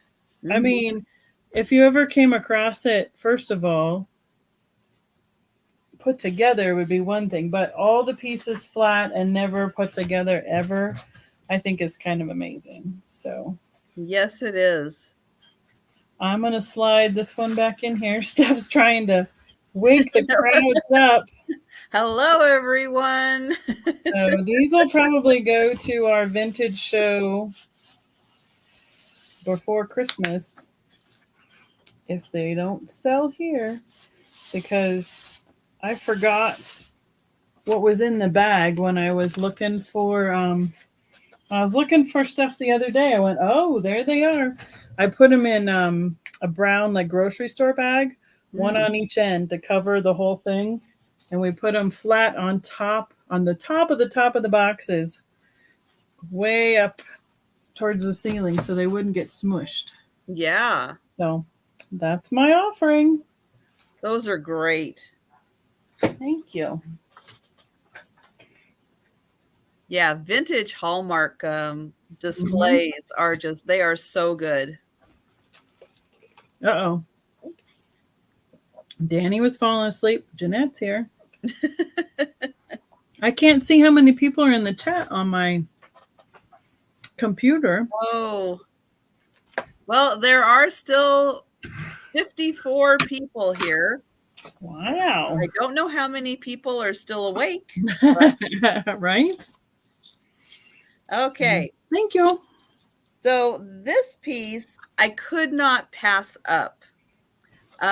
It does say on the bottom it is made in China, but as we know, made in China can date back to the 80s. So things can be quite vintage for made in China. This amazing figurine, someone is gonna want in their Halloween display. Yeah, it's an angel. This one's gonna be great for Halloween though, because it is the Angel of Death. Oh, wow. Good at 'em. This is gonna start at $15. I'm gonna show the bottom here. It is made in China. It says, when applied on non-magnetic surfaces, please remove this protective label. So yeah, this is a magnet underneath. Oh, wow. So it can stick to, any metal surface. I don't know why. I don't know if you were supposed to, where you were supposed to attach this to. I have no idea. But this is the hood of your car. 5.5 inches tall. And this is an amazing piece. And it is the Angel of Death. So it does not look good for the guy who is underneath there. Did you say what it was made out of? Plastic. Okay. Yeah, wouldn't that be something for a hood ornament? Be like, get out of my way. Get out of my way. Angel of Death coming through. Right. Don't mess with my car. It's a whole different angels watching over your vehicle. Yep. So here is the back. But yeah, I just thought this was amazing. Not many people are going to have the Angel of Death for their Halloween display. But there you go. The dashboard. Yeah, instead of the little hula girl. You got that. That's right. Mm-hmm. This is what's going to happen to you if you don't just pay attention and drive. It could be dangerous.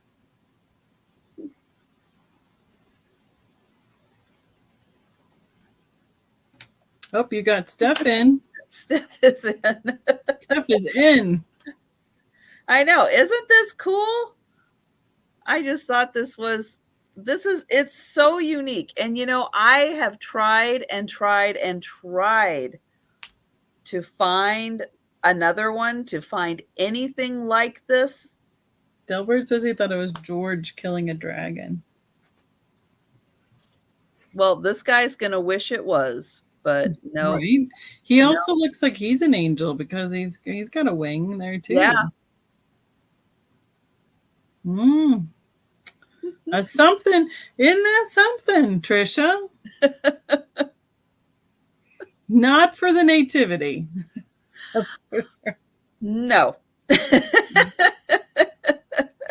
That's right. He is enjoying it a little bit too much. He has a nice, happy, gleeful look on his face. Yeah, little rosy cheeks there. Yeah. Yeah, he's feeling pretty good. He's got like the nice wavy hair. Looks like there's a nice gentle brush, breeze blowing. just a nice little gentle breeze and slow motion action. Yeah. Yep. And then yeah, it does look like there is like those are the wings. Was there something on the back there? I was gonna see if there was something. Yeah, I see There 79. is a little symbol back there. I'm gonna see if I can get it to focus on that little symbol. Oh yeah. But there is a little symbol back there. I can't. It's not focusing for me, No, but it's just not. But you can see that something's there.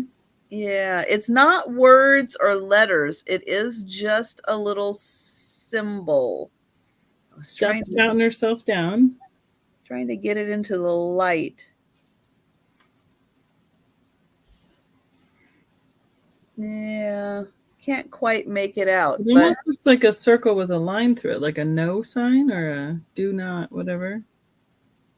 It's got different languages on the bottom too. Isn't that interesting? Mm-hmm. I wonder if it's something from like a Catholic, like some religion. Oh, maybe. Motif. Oh, maybe maybe part of it's Italian and Steph knows what it says. Oh, she's cheating. Yes, Soltis. Thanks for doing the countdown, Steph. Good job, Steph. Sold to me. Italian and French. Yeah. Okay, there we go. Yeah. How different? Saint Michael, Mimi says? I don't know. I don't know. All right. Well, that one's going. I am not up on all of the saints, so I would say if you think it's Saint Michael, it very well could be. Could be. Yep. So thank you, Steph. And hi, PC. I'm gonna turn this the right direction. Yes, well, Delbert had thought it was maybe St. George also, but see, he's not killing a dragon. Yeah. He's That's definitely a face on there. Yeah, he's got another little guy pinned down there. It's not looking good for him. All right, we are back to Becky. So I have a little baby quilt. A vintage baby. Well, it's a children's quilt. I'll hold it back here so you can see that it's got 3 panels across. And each panel has the hand-stitched different scenes of frogs. I would like to start this at 18. And it is all the quilting is hand-stitched. And then each of the squares is. It's got a pastel, really pale yellow between each of the squares. So there's this one. I'll just try and show you each one here. So it's 3 squares by 4 squares. So 12 total. Nice. And it is 2 foot 8 inches across. And then it is 4 feet long. So I'm assuming it's like a crib size or maybe a toddler bed size kind of thing. There's that one. One of them, there's some mushrooms involved. There's that one. There, see, he's sitting on, it's really pale green mushroom that he's sitting on. And this one has those cattails with the dragonflies. And, oops. Some more mushrooms. And I have 4 more to show you.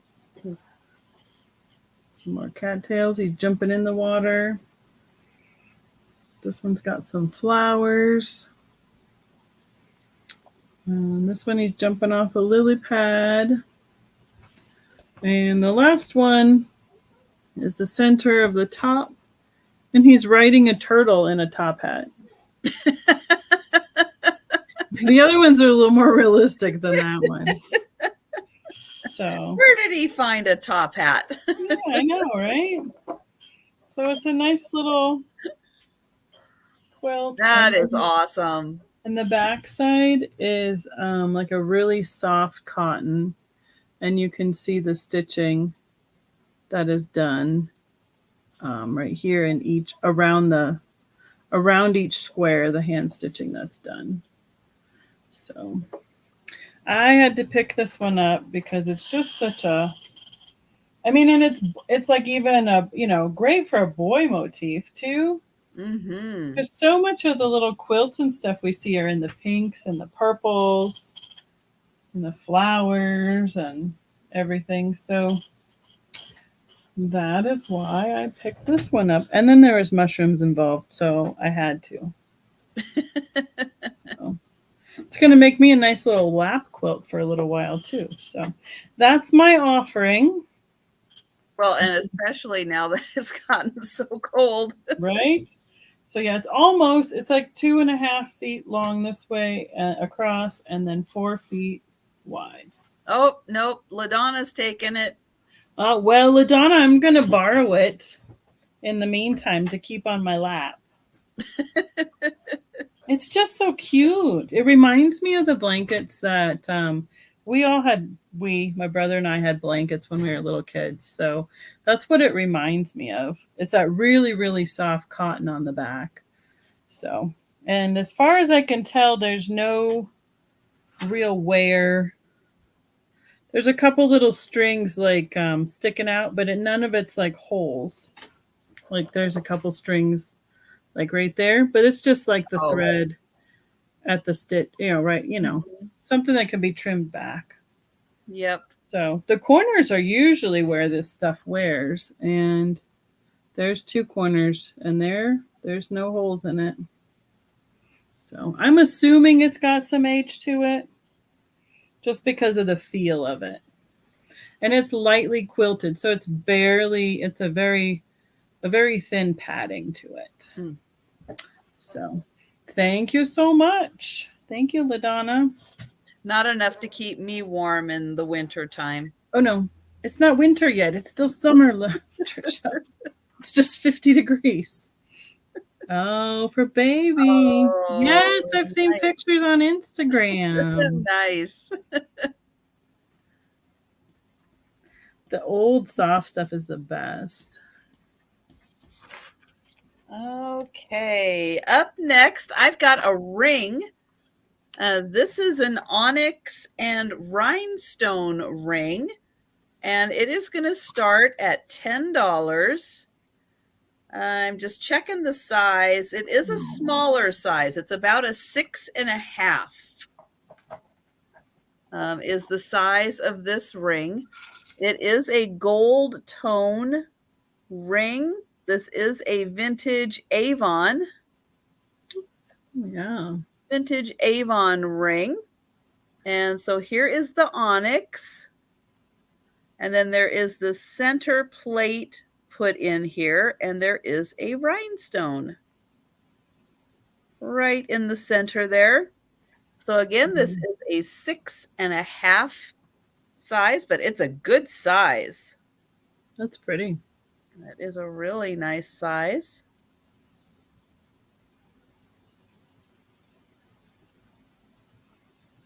Yeah, Danny, I collected some of my grandmother's tops. I thought about making a quilt, but I've never gotten around to it. So I don't quilt so well. That's why I like picking them up. That reminds me of like a signet ring, Trisha. I'm not quite sure what I mean by that, but it reminds me of like I don't know, a house or a fraternity or something like that. It's a secret Avon club.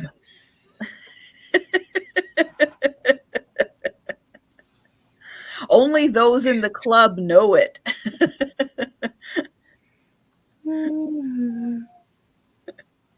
But yeah, it's got like a, I don't know, kind of a cross between a flower and a fleur-de-lis or something on the sides there. A Barnabas ring, Kathy says. I don't know what a Barnabas ring is. I don't either. I'm intrigued. It's pleasing the way they like placed dark it. shadows. Okay. Oh, okay. Again, That's Barnabas. I don't watch enough stuff to know all those characters. Barnabas is Dark Shadows is from the 60s or 70s. I don't know. I was too young, I think, when it was going on its first. Yeah, if it's that age, I wouldn't have watched it its first go round either. But there it is, and you can see that little center rhinestone. See, Avon just ripped off Dark Shadows. That's all that happened. Probably. But yeah, it is a smaller size, a 6.5. All right. So we will pass on that.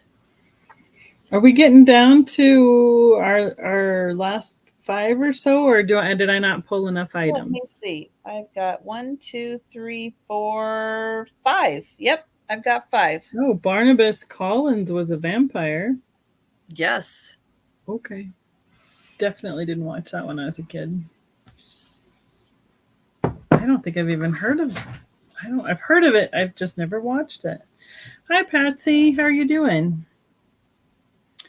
Is the sterling amber pin still available? Yes, this one that looks like cattails. That was a start of $30. Danny, there were a lot of women who were absolutely in love with Barnabas. Yes. I might have to go back and watch several conversations about, it seems like several conversations about this. And yeah, he was the man of the times. And I am not young. I am so far from young. It just, I think I was just just a little too young to hit the Dark Shadows. 66. Oh, yeah, definitely. Okay, Patsy, I got you. Definitely a little bit before my time. Okay. So I'll have to put that on the watch list somewhere. But and Johnny Depp did a movie, a Dark Shadows movie. Okay. This is weird. It feels warm. Maybe my hands are warm. Decanter has a really interesting stopper to it because I think it is, starts out clear right here. Oh, yeah. And I believe it's color on the outside. And it's kind of a satin. It's not as shiny as the glass. And it's hollow because it doesn't sound like, well, you can see it's hollow. Mm-hmm. So it sounds a little bit different. What I don't know is if it's an applied color or if it went from a clear to the green glass, and it has a cork rim on it. It had a tag, but all the lettering is worn off. All it's got left is the gold. And it goes from a transparent green up into some transparent red and some opaque red. It's a really interesting square shape with the pinched sides. I don't recall what I had shown this when I was doing a show and tell the other day, and I think it should start somewhere around about $28. If I said something differently before, then somebody must have a better memory than I do. Hi, Simi, and thanks for stopping in. I hope you're feeling better soon. Oh yeah, feel better. And so the bottle itself is about 7 inches tall, and then you add the stopper, and it's about 10, and it is just about 4 inches square. And I don't see any markings on the bottom. So I would guess that this would have been how we would have identified it. That's such an interesting color combination. Yeah, it is very much so, because it has between the transparent, so you're seeing through it, and then you're in the transparent portion of it and seeing the other colors. Yeah. And then up here at the top, you're seeing the opaque portions of the red. And again, not fully understanding, like, you know, when things are in a mold, how they make all those different colors happen. But that must have been an interesting process to get all those different colors in there. Yep. And it might have been a liquor bottle. It's nice and clean inside. So whoever had it before me cleaned it up or kept it nice and clean. But I think it's just visually pleasing to go with lots of other decanters or other glass. Like, it's great for a tall portion in a display.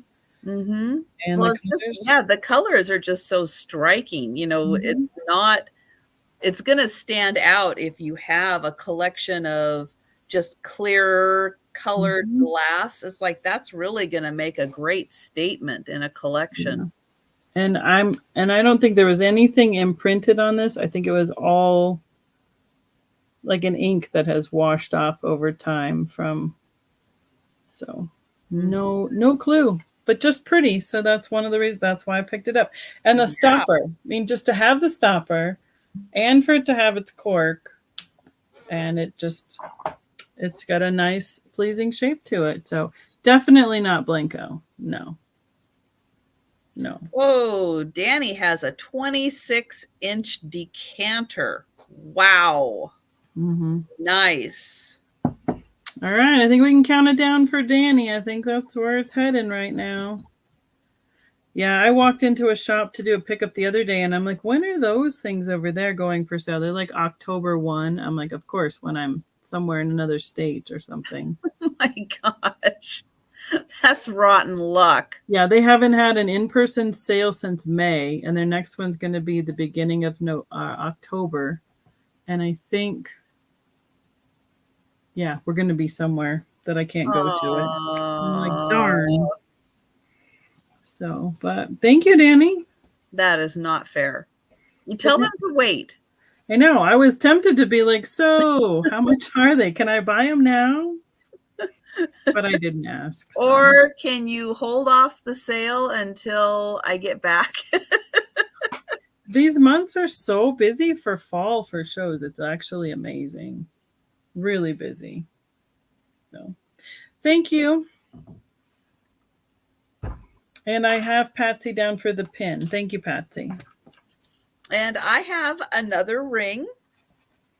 This is a 6 3/4 size, so it's still a little smaller, but it is a 6 3/4. It is gold tone. It does have purple rhinestones, and this is going to start at $10. This is also a vintage Avon ring, and it's got those 5 beautiful purple rhinestones. Oh yeah, those marquees are beautiful. It's my favorite cut. And this is a 6 3/4 size. So there is a glimpse of the setting. And I'm trying to get the purple and the light so you can see how pretty that is. So $10 start on this ring. I had wished that amethyst was my birthstone for a long time because I loved purple. You know what? Just make it your birthstone. Well, you know. There's nothing that says you can't change it up. No. It's Jeff's birthstone. Oh, well, there, that counts. Mm-hmm. Mine's garnet, which is almost so dark sometimes. It's almost like a brown color or dark burgundy. Oh, that's pretty. As you can see, I wear a lot of rings. So I do too. mm-hmm. But there it is on. Very nice how it just fits. You know, all of this part that's up just fits very nicely on the top of your finger. Nothing going down on the sides, so it's very comfortable to wear. Geneva says she has a lot of vintage Avon jewelry as well, but her mom sold Avon for 20 years. Yeah. She's saying you're showing just as much as she has, practically. Yeah, I did get a very big collection at an estate sale from an ex-Avon person. Yep. Need to find something with opal in it for Mimi. That's her birthstone. Oh. See, one of my daughters lucked out. Hers is April, so it's diamond. Oh, well. Yeah, bummer, huh? All right. Alexandrite. We will pass on the ring. And we'll go back to Becky. Okay. I have a little guy this time around.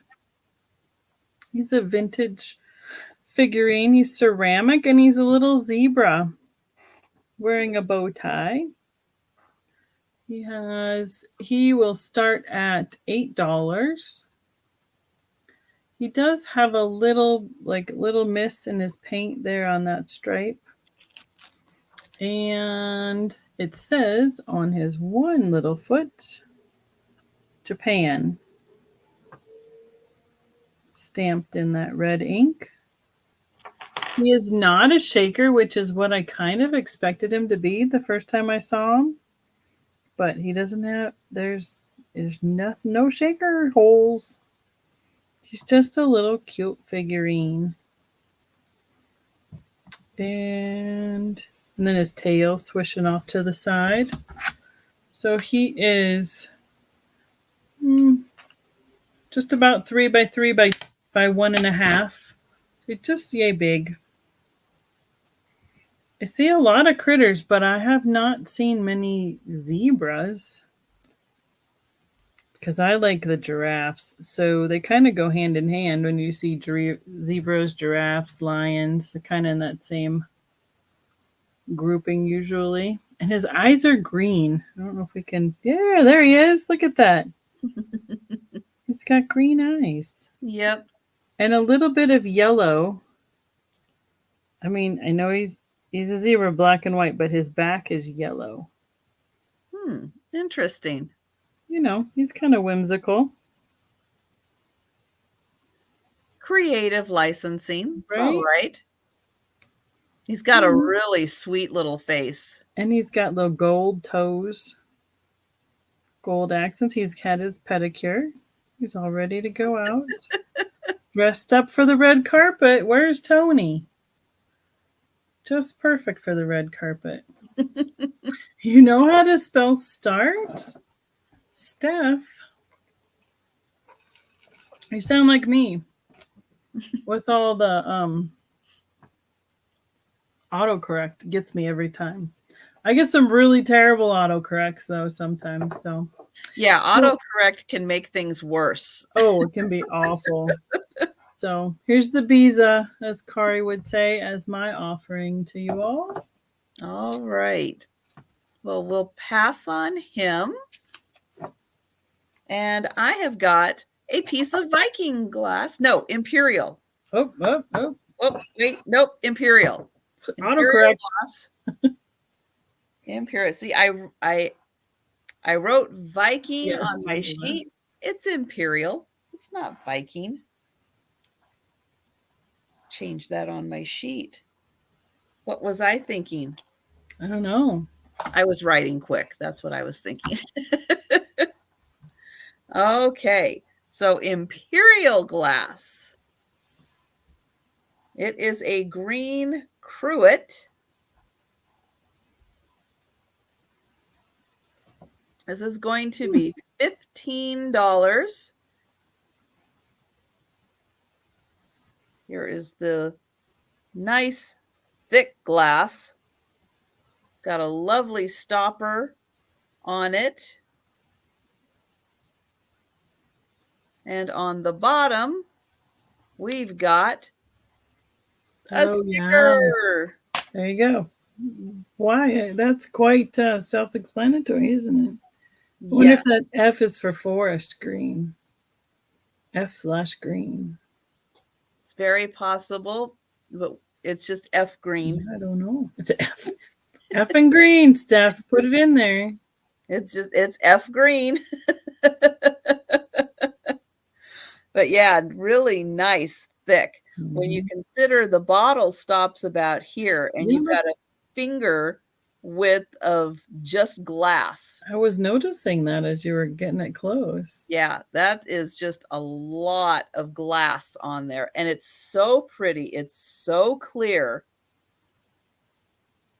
I mean, it is just beautiful glass.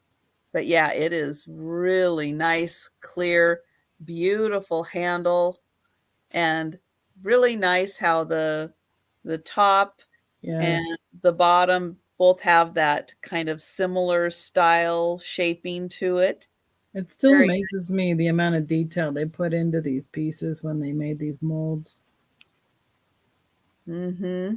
And she took off here. F green. She deleted the one you have highlighted on mine. Haha, Trisha highlighted it. It's still there. Oh my goodness. Yes, it's not every day you can get the Imperial F green. Right?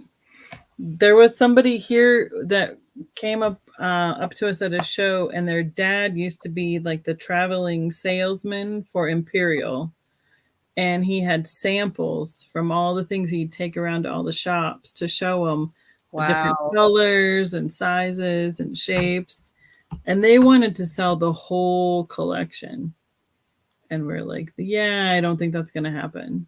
We can't do that.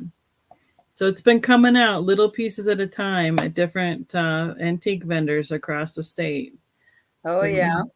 We don't know if they bought booths in different places or if they pieced out the collection, but almost every piece from that collection had the stickers like that. It's really cool. Wow. You just don't see stickers like that on the glass. Well, yeah, because you use this a couple of times and that sticker is going to wash off. Mm-hmm. Yeah, and it's probably 70s-ish-esque at least.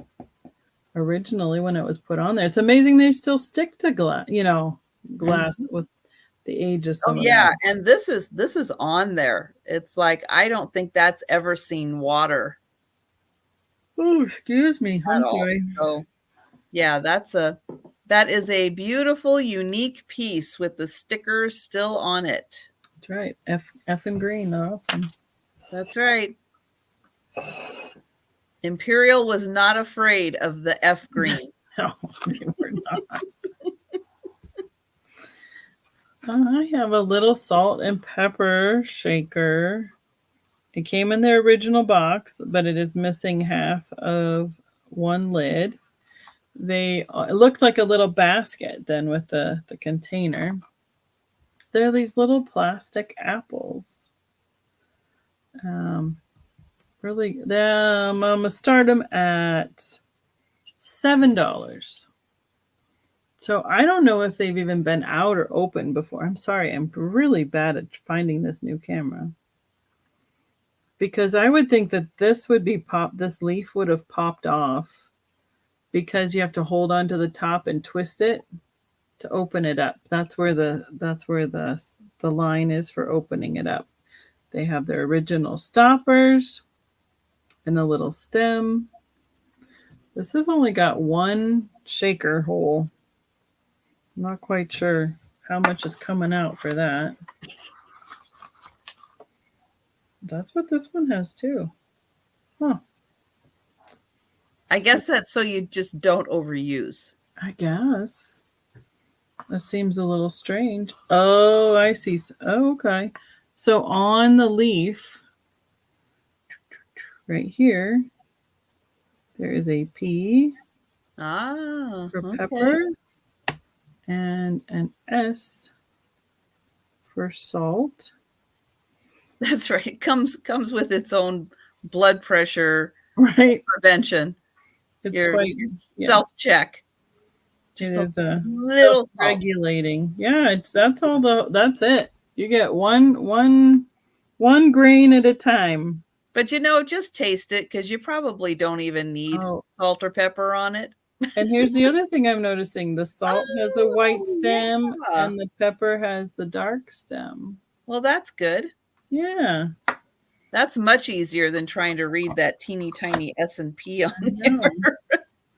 And there's Shaker Twins, salt and pepper. Oh, even on the box, it's white and black. Yeah.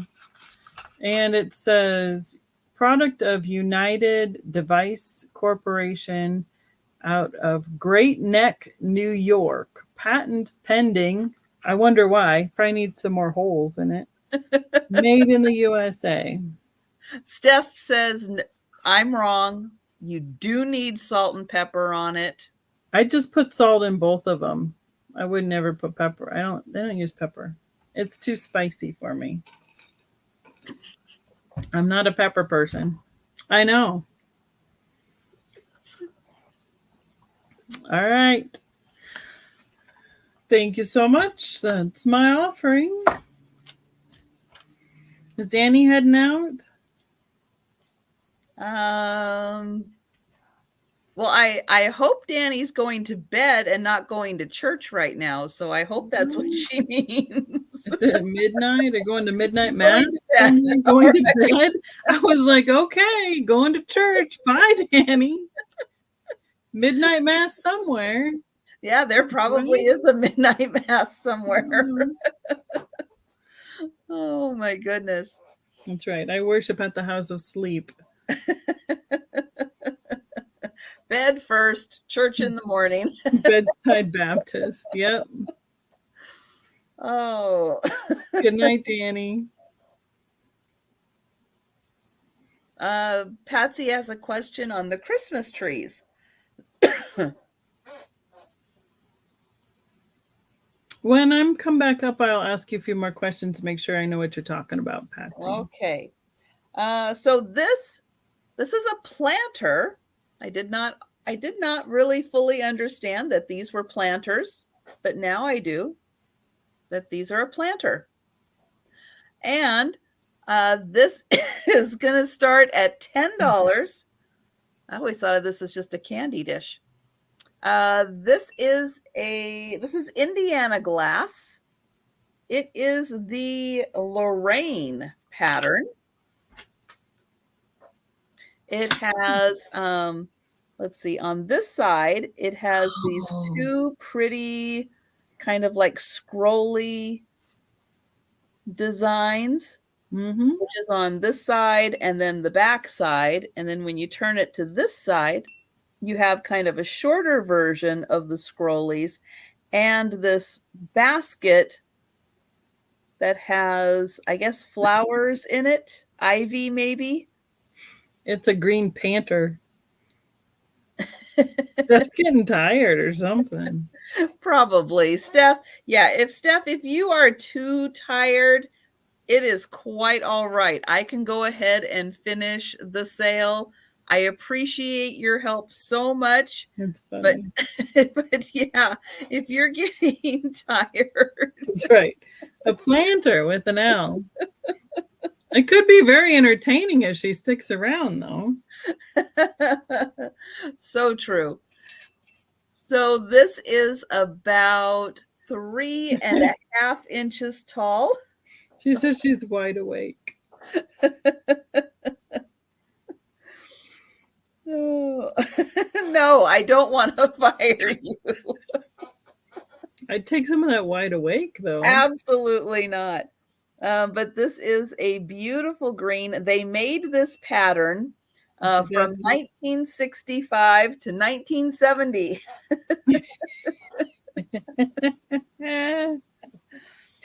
Oh, sorry. It's gonna be like every other word from here on out.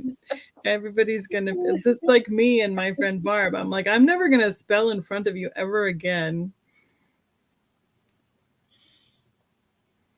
Lots of people use those. I've seen them in white milk glass a lot with the open lace like that to put scissors in or pens in and all sorts of organization stuff too. Yeah, this is actually really good to use for earrings also. Like if you have the hook earrings, you can hook them on all the way around and use it as like a little earring tree. Yeah. So they work really nice for that also. So keep that in mind. I've seen them turn the middle into a pin cushion and use like accessories around the outside. Yeah. For sewing. Yeah, so lots of versatility with this piece. Again, this is Indiana glass and it is the Lorraine pattern. But we're going to pass on that. And Steph got it. Pew, pew, pew, pew. She got it. Let's try this again. I have one Mosser bird left from my second round of ordering them. This is, I'm going to bring my white envelope again. Their Crown Tuscan color, which is a very pale pink. And it has a little bit of that opalescent quality to it when you, where it's thinner. I'm trying to show you where its M is. Right here is the Mosser M under its wing. It's almost showing. Right there. There it is. Right there. These are a straight claim, $12. We can, anybody who wants this last one, just put bird in the chat. I am trying to get some more colors back in, but they are slowly working on getting their inventory back up here for coming into the fall and the Christmas season. So I have to keep checking back with them.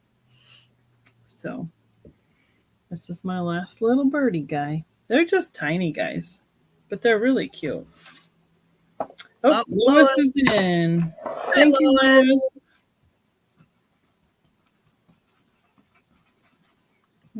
Crown Tuscan. Oh, sorry.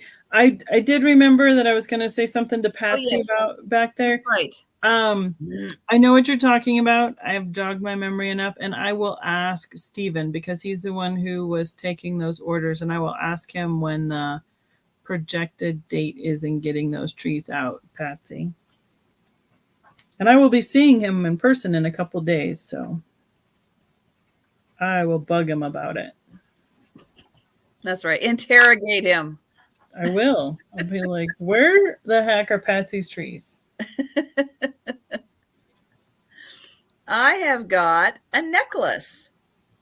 This is going to start at $12.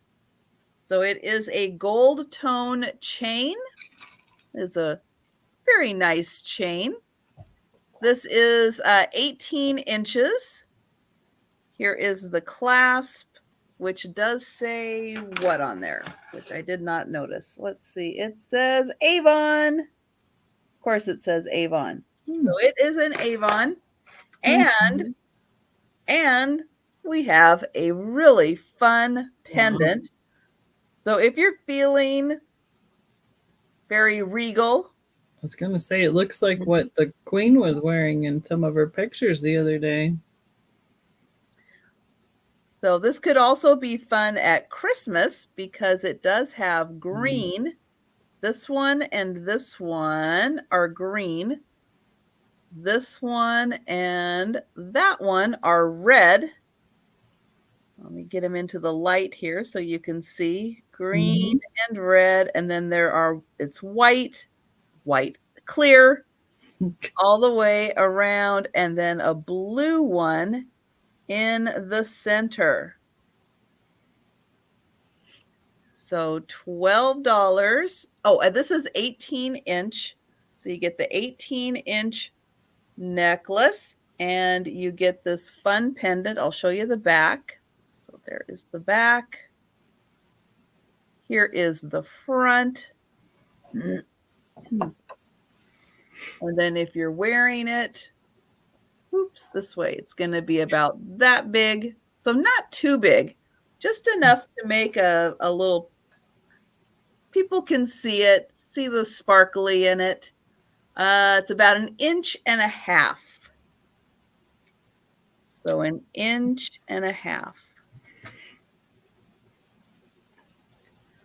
What kind of purple things are you looking for, Mimi?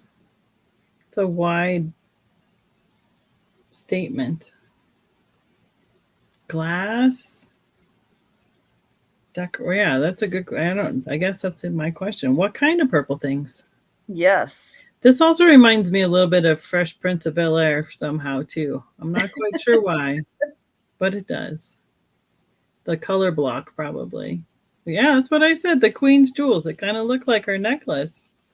The Iron Cross look. Yeah. All right, but I don't see any takers.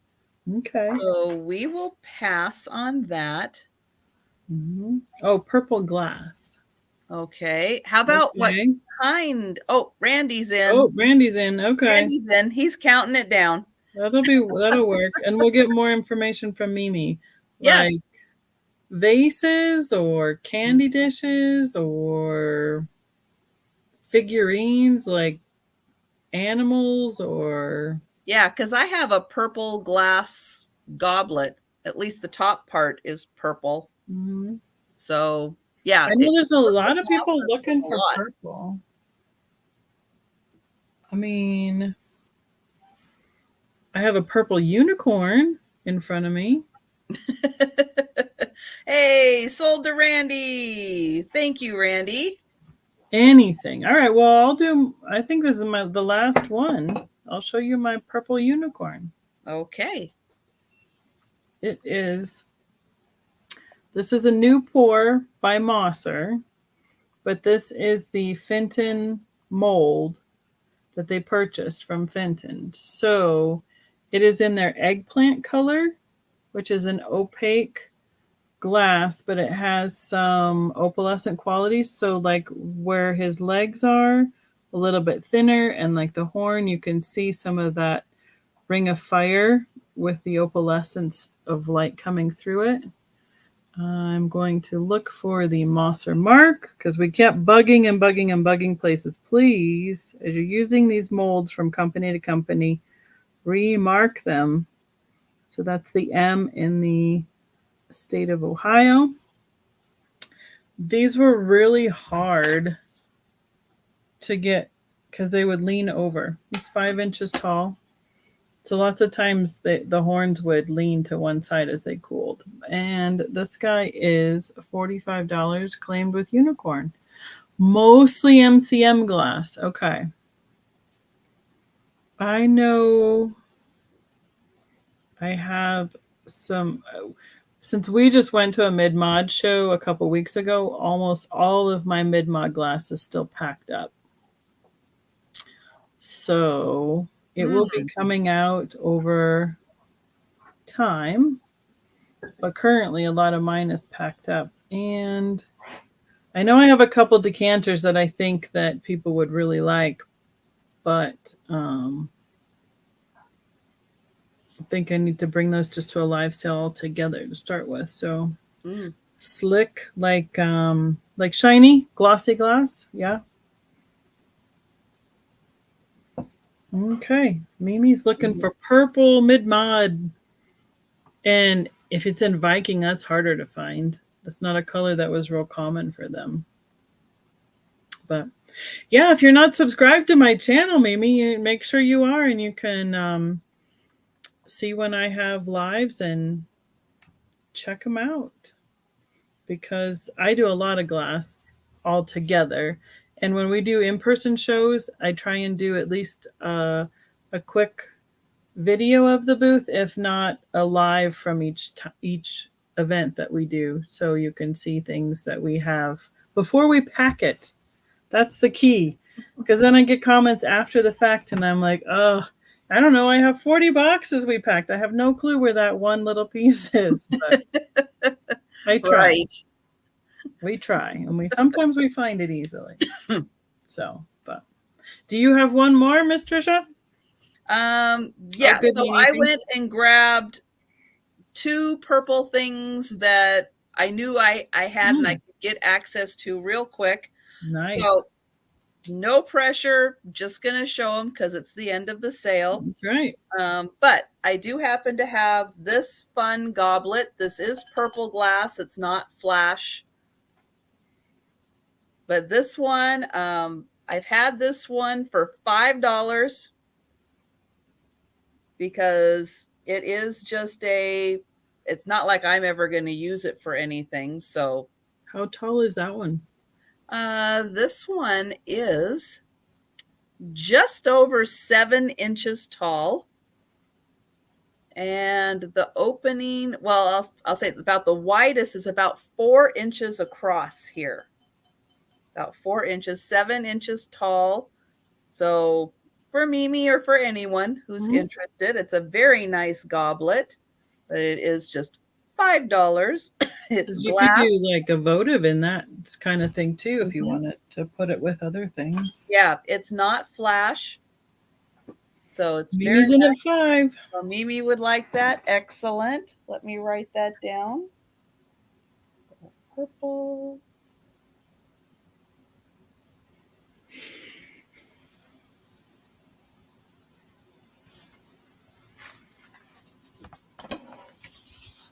And then the other piece that I have happens to be a Fenton piece. Mm-hmm.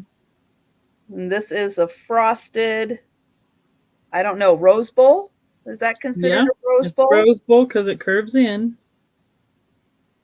Okay, this one is going to be $40 because this is so beautifully painted. My gosh. I mean, the person who did this, which is, I'll get the name on the bottom, but this one is just outstandingly painted. And I just love all the colors. And this is S. Waters. Oh, yeah, there's the little Fenton on the bottom. So S. Waters on this one. And it is 3.5 inches tall, but beautiful lavender frosted rose bowl. Really nicely done. So if anybody's interested in that one, you just let me know. And yes, Steph, how is the room coming? Hope you're making progress. Geneva's in at 40. Geneva, oh, is she moving? I know that I've heard her talking about rearranging. They're redoing the floors in the house. And so she's got to get all the furniture out so they can do the floors.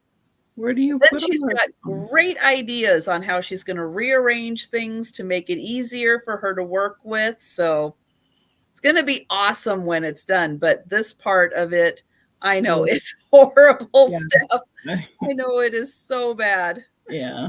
We took out carpet in these 2 rooms just a little bit at a time. I'm like, and it was awful just moving a few things at a time just to get chunks out.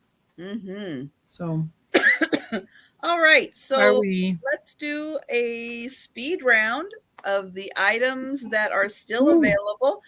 For anyone with us, joined us late, maybe didn't see some of the things we had at the beginning, or if you're watching on the replay, Becky's email address is on the screen. Anything that is not claimed, please feel free to contact her directly. Yep, and you got her sold to Geneva counted down there. Oh, yes. Thank you, Steph. Okay, so I have this Crystal Velvet Bell by Fenton. I believe it was a $10 start. I have one set of the teak wood party like hors d'oeuvres or relish forks. That was a box set of 8. Was $10. Helen. What are Hi, you Helen. picking up? Hello, Helen. Jumping in.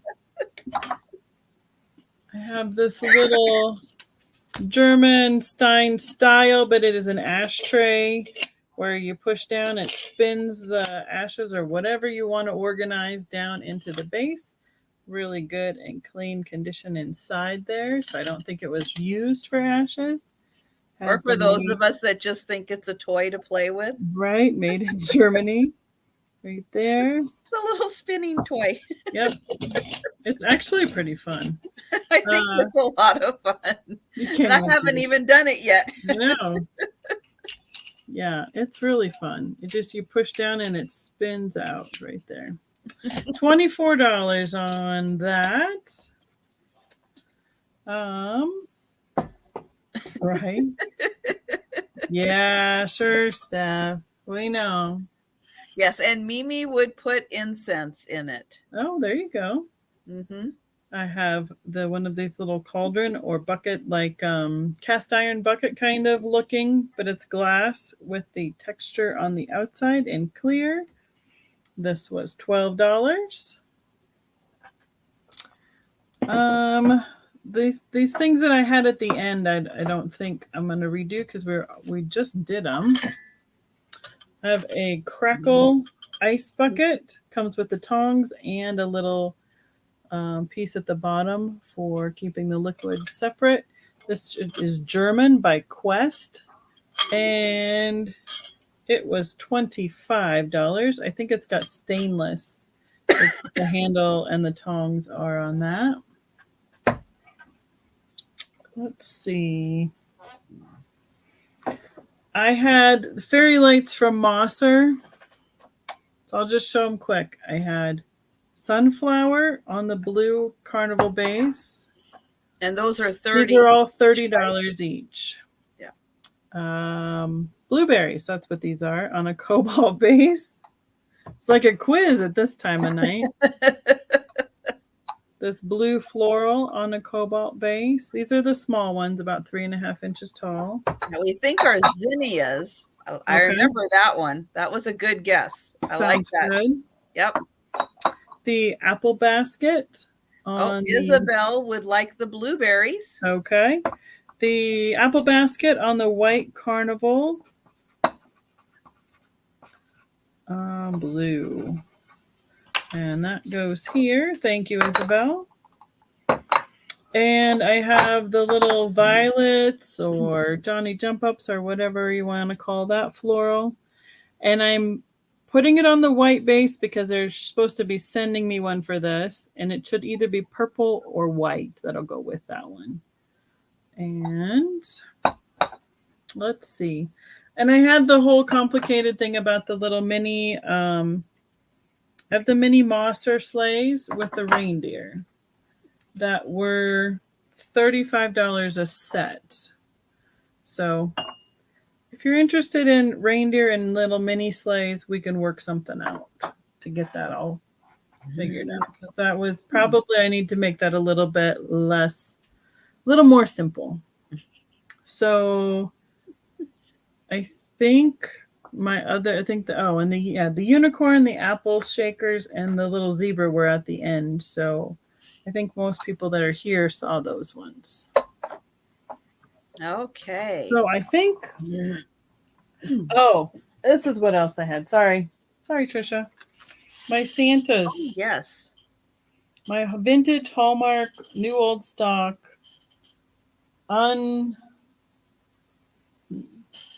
they're not been put together. I have 3 of them available, and I don't believe I wrote down. I think I started them at 15. Yes, 15. So I had 3 of those available. Oh, it's getting late, obviously. Oh, yes. And this fairy lamp that's like a lithopane, and we believe that is some sort of a church or nativity portion of a scene. And this one was starting at $22. Yes, Patsy, I did say about the trees that I'm going to talk to Steven about it because he's the one who was ordering those. And I will ask him. I just wrote myself a note right here. Ask Steven about trees. And I'm going to see him in person on Thursday. So I will definitely double check on those for you, Patsy. It's going to lock him in the hotel room and interrogate him. Nothing else, I'll get his wife to figure it out for me. I'm like, Kaden, bug him until he gets it done. Yeah. So I think we're good. Okay. Thank you. Well, let me know if you find anything else you Right. want to know. Okay, so I have the really large jumbo milk glass comport. It is extra crimpy, but this is the big one. So if you have a milk glass comport, this one is the jumbo size. This is 9 inches across. So just to let you know, about 4 inches deep. This one is massive. This is $35. It is Fenton. So $35 on the jumbo comport. Let's see. I have by Imperial glass. This is menu.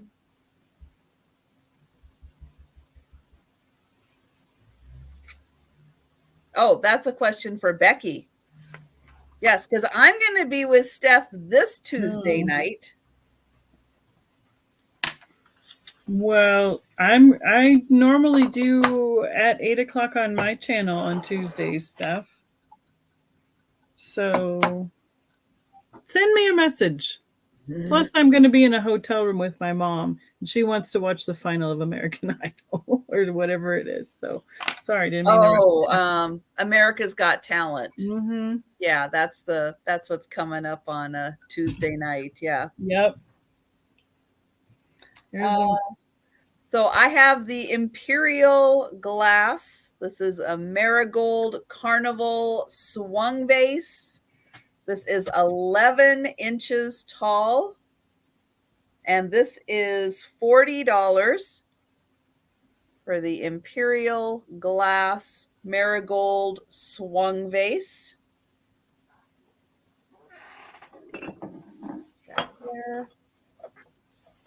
I have this artisan signed, and it is dated 1998. This one is $75 because it is artisan made, and it has all of these great inserts into the glass. That's a neat piece. And this is a really one-of-a-kind, beautifully made. So all of this is glass that has been inserted into this vase. Almost looks like under the sea, kind of coral or grasses growing. It's really neat. Yeah, so very well done. It is signed on the bottom right here. There is a number, there's the date, and there's the signature of the artist. But this is $75 for that piece. Let's see there. Then I have, oops, I need my pen marker here. Then I have an August Angel by Napco. This is dated 1956, and it is a little boy. He's got his picnic basket. He's got a watermelon. He might have a little paint loss right back there, but it is very hard to find the little boys. And this is $30 for the little Napco Angel. Mimi says she's heard of that artist before from your vase. Wow, because I can't find any information about that artist. I've been trying and trying and trying, but I just cannot quite pinpoint anything about it. Trying to find if it's a standalone artist, if it's associated with a studio. So the search continues. Right? This is we think Fenton. Yep. Could be Fenton, cabbage, lidded dish. This is beautiful. And this is $30 for the Fenton. You can see it's frosted on the outside, but it's shiny clear on the inside. And it actually looks like the stem looks like a cabbage growing out of the ground. That's cool. It's a really neat touch that they did. So $30 for the lidded dish. Another Fenton piece I have is the blue basket. So this is a gorgeous blue basket. This one is marked Fenton. Valencia. The Valencia. I gotta write that I don't down. know why that pattern name is stuck with me, but it has. Valencia. It's kind of got where you kind of looks like the pinch, like it's like pinched out on the edges there. And then the panel down below it. That's the okay. The thing that always carries through to other pieces. And this is $25. And it does come with the little booklet that has the artist. So for all the little Fenton markings. The handler's mark. The handler's mark. So this one is by Robert Patterson. So you get the booklet also. $25. Bonus. Yeah, bonus. Patsy's giving stuff crap too. So then I have these are the blow molds. Oh yeah, the pumpkins. The pumpkin blow molds. They light up. Somebody has taken and put a hole in the back. They all are lighted. They all work. They work great. This one has the sticker on the bottom, probably from the 1970s. Early 70s. The plastic is a little thinner on this one. It has just the plastic handle. These are big. They're about 13 by 12. This one is $30. This one, which is like it, but it is a thicker plastic, different handle, and it does have the Made in USA Liberty plastic on it. This one is $40. This one is $30. And then this one is $35 for this pumpkin. And these pumpkins are lit. And these are not easy to find. These old, the old that what we would have carried around as kids full of candy. Can you imagine how heavy those would have been full of candy? They were horrible to carry. But yeah, these are not easy to find. And the fact that somebody did put a hole in them doesn't take away from it. It adds to it because now you can hang them and use them as light up pumpkins. They are awesome. Patsy, I understand on your question. If I don't write it down, though, I'll never remember to ask. So I made myself a note. So I've got, let me get it out of that little plastic thing. So this is this poor child and his raccoon. This is where is it? This is the country boy. Hey, he loves this raccoon. Yeah, he might probably saved it or something. Yes. So doesn't this, seem fazed by it at all. no. This is a print by Nancy Noel. It's from 2002. This is the signature that would have come off of all of the prints, but this one she actually signed right here, Nancy Noel. It does have the authentication embossment here. Try to get it into the light. It does say Nancy. It shows up pretty good. Nancy Noel, and it is certified. Wow. There we go. And what people are saying in the chat is she just passed away in 2020. This is 7 by, I think, 6.5. She does a lot of Amish art. So I have a feeling that this is an Amish boy. This is $45 for this one. It's like a young Davy Crockett. Yeah. I have the Amber Fenton Hobnail Syrup Pitcher. This is $20.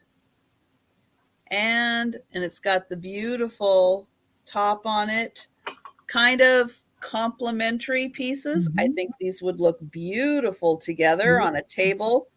This is a cream and sugar. These are also, oh no, these are $15 for the set because there is a little chip right there on the base. Just a little chip right there. So $15. These are also Fenton. And and Vivi, I don't know if the Amish are partial to raccoons. It's a great question. I mean, Laura probably would have brought one home on Little House on the Prairie, but you know. Probably. Then I have the Nolan Miller brooch. This is has clear, yellow, pink, and purple rhinestones on it. It is, I think, 2.5 by 2 inches. And hi, 96 girl. Or gal. Sorry. It's getting late. Tomato, tomato. This one is $20 and it is signed on the back. Are those orange or amber? Patsy must have a little delay. I bet you she's thinking about your pitcher and the cream of sugar. Yes. So I'll just show the back that says Nolan Miller on it. And this was $20. These are amber. So that is, maybe if I get it a little closer, we can get a better picture of that. But yes, amber glass. Definitely amber, but it has an orange quality to it where it's much thicker. And then these, yes, amber on those. But yeah, I can see that they might be picking up a little bit of the reflection of the pumpkin blow molds, which are just right on the other side here. But yes, amber on those. And so those were 15 because they did have, I'll show it again, that little chip right there. So 15. And then this one is 20. Geneva, I can't imagine having a raccoon as a pet. Those things get so big around here. They can knock over our 55-gallon trash cans full of trash. Oh yeah, they're huge. Mm-hmm. And yeah, they've got really nasty claws. And they like playing in my mom's pool on her deck in the summertime. She puts out like a little kiddie pool so she can put her feet in it and read a book and sit on the deck in the summer. And the one morning she found about 6 raccoons out there. Having a party. Having a pool party, yeah. Patsy says she wants the picture, please. All right. Thank you, Patsy. It's a great shape. And then I have I have this Avon ring that has the rhinestone center. I think this is an onyx. I'm going to say I'm not 100% sure because it's Avon. I just don't know. I think it's made to be like an onyx. To resemble. Yeah. Yeah, maybe not an onyx. I'm not sure. I never know with Avon. I mean, they make sterling jewelry and then they don't. And then, you know, everything in between. Well, onyx is a stone, so it's not nearly, that stone's not nearly as expensive. Because it looks like it could have a diamond chip like in the middle of it too, kind of look. Yeah. Yeah. They are cute as babies, Geneva. That they are. So this is 6.5. Yeah, this one is 6.5. This one is 6 3/4. They're both $10 each. This one has the purple rhinestones in it.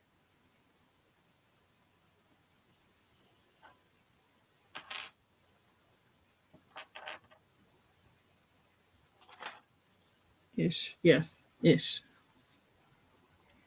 Ish, kind of like, sort of. And then I have the green. So for 15, we've got the Imperial Glass Cruet. And for 10, we've got the Indiana Glass Planter Candy Dish. Yeah, there are a lot of people who like those blow molds. They're pretty popular, especially with Halloween coming up. Yeah, well, I'm probably going to list them on eBay. So Sounds like a good place for them to go if you've had them up a couple times. Yep, I have. And yeah, don't have any interest. So, you know, I got to put them where there might be interest for them. Yep, definitely. Well, there's all different audiences at different places. So, yeah. Yep. And again, I give you guys the best prices because when these things start going on eBay, the prices go up. Yep. I mean, that's what I've been trying to do too, is offer stuff on the lives, and then it goes to my booth or it goes to a show. So, Well, thanks, Patsy. I'm glad that I can be super entertaining even when I'm more tired. We can get myself in trouble some days. Yeah. Yep. Well, you know, for all the talking that we do, sometimes we get a little tongue-tied. Yeah. I was trying to film a little bit with my friend in Florence. Here it comes. And she owns a store called the Flippin' Peddler. And it did not come out right the first time I tried to say it. I was like, ooh, okay, delete that one because that is not right. Yeah. Florence and Flippin' and it, yeah. Didn't come out right at all. Oh my goodness. Yeah.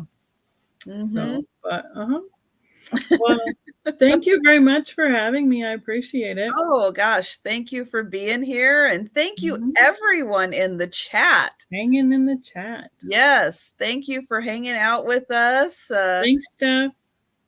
And thank you, Steph. Yes, everyone, please make sure you are subscribed to Steph's channel because again, I will be on with Steph on Tuesday. I'm looking forward to it. And yeah, there's not many times when I get an offer to be on a channel that I pass it up because I don't get a lot of offers to go on other channels. And you guys know I sell. I gotta sell. So so yeah, when I get an opportunity to go on a channel, I am there. And so yeah, and I love hanging out with Steph. So I'm looking forward to that. And I absolutely enjoy so much hanging out with Becky. And, you know, once a month is, you know, probably more than her schedule can handle. This crazy nuts coming up. I can't believe it. It's kind of. Yeah, because we were talking about October scheduling a date and she's like, I just got the one. I have, one weekend available in October. Yeah. So I know it gets real crunch time. My nephew's having a wedding. We got shows. We got stuff. We got things at the lodge, and it's going to be crazy this fall, which is great to be back in person. So I'm not complaining about that part. But so, yeah. Yep. You're reading Winnie the Pooh. Yeah, well, maybe we can do a big marathon go from my channel to Steph's channel to Helen's channel or something. We can go all night long again, someday. We could coordinate something with everybody. That would be fun. Bring guests in and out. So we don't we don't wear everybody out. See, it is. I'm getting tired. It's like autocorrect and it's not happening. All right. Well, we're going to let Becky get some sleep because she's got a lot of packing and a lot of prep to do for her big trip. So I'll invoice, but I won't be shipping before I leave. So it'll be shipped after we get back, which is next Sunday. So a week from that. And so be sure and check out Becky's channel. Watch for her to go live because she just kind of pops up and just anytime just goes live when she can. Yep. And it is a lot of fun to watch her walk around and show things from a live sale. So if you haven't had a chance to check it out, there'll be a lot of glass. And you see that notification pop up, jump on because it is a lot of fun to see. Mm-hmm. So thank you. Thank you again. Thank you, everyone. I appreciate it. Yes. So with that, good night, everyone. Thank you so much for hanging out with us. And don't forget, you'll see me next on my channel on Monday night, 6:30 with Jen Eads. So, and thanks again, Steph. You are absolutely the best. Thank you. Thank you. And I look forward to seeing you on Tuesday. So good night, everyone. Have a great rest of your weekend. Bye.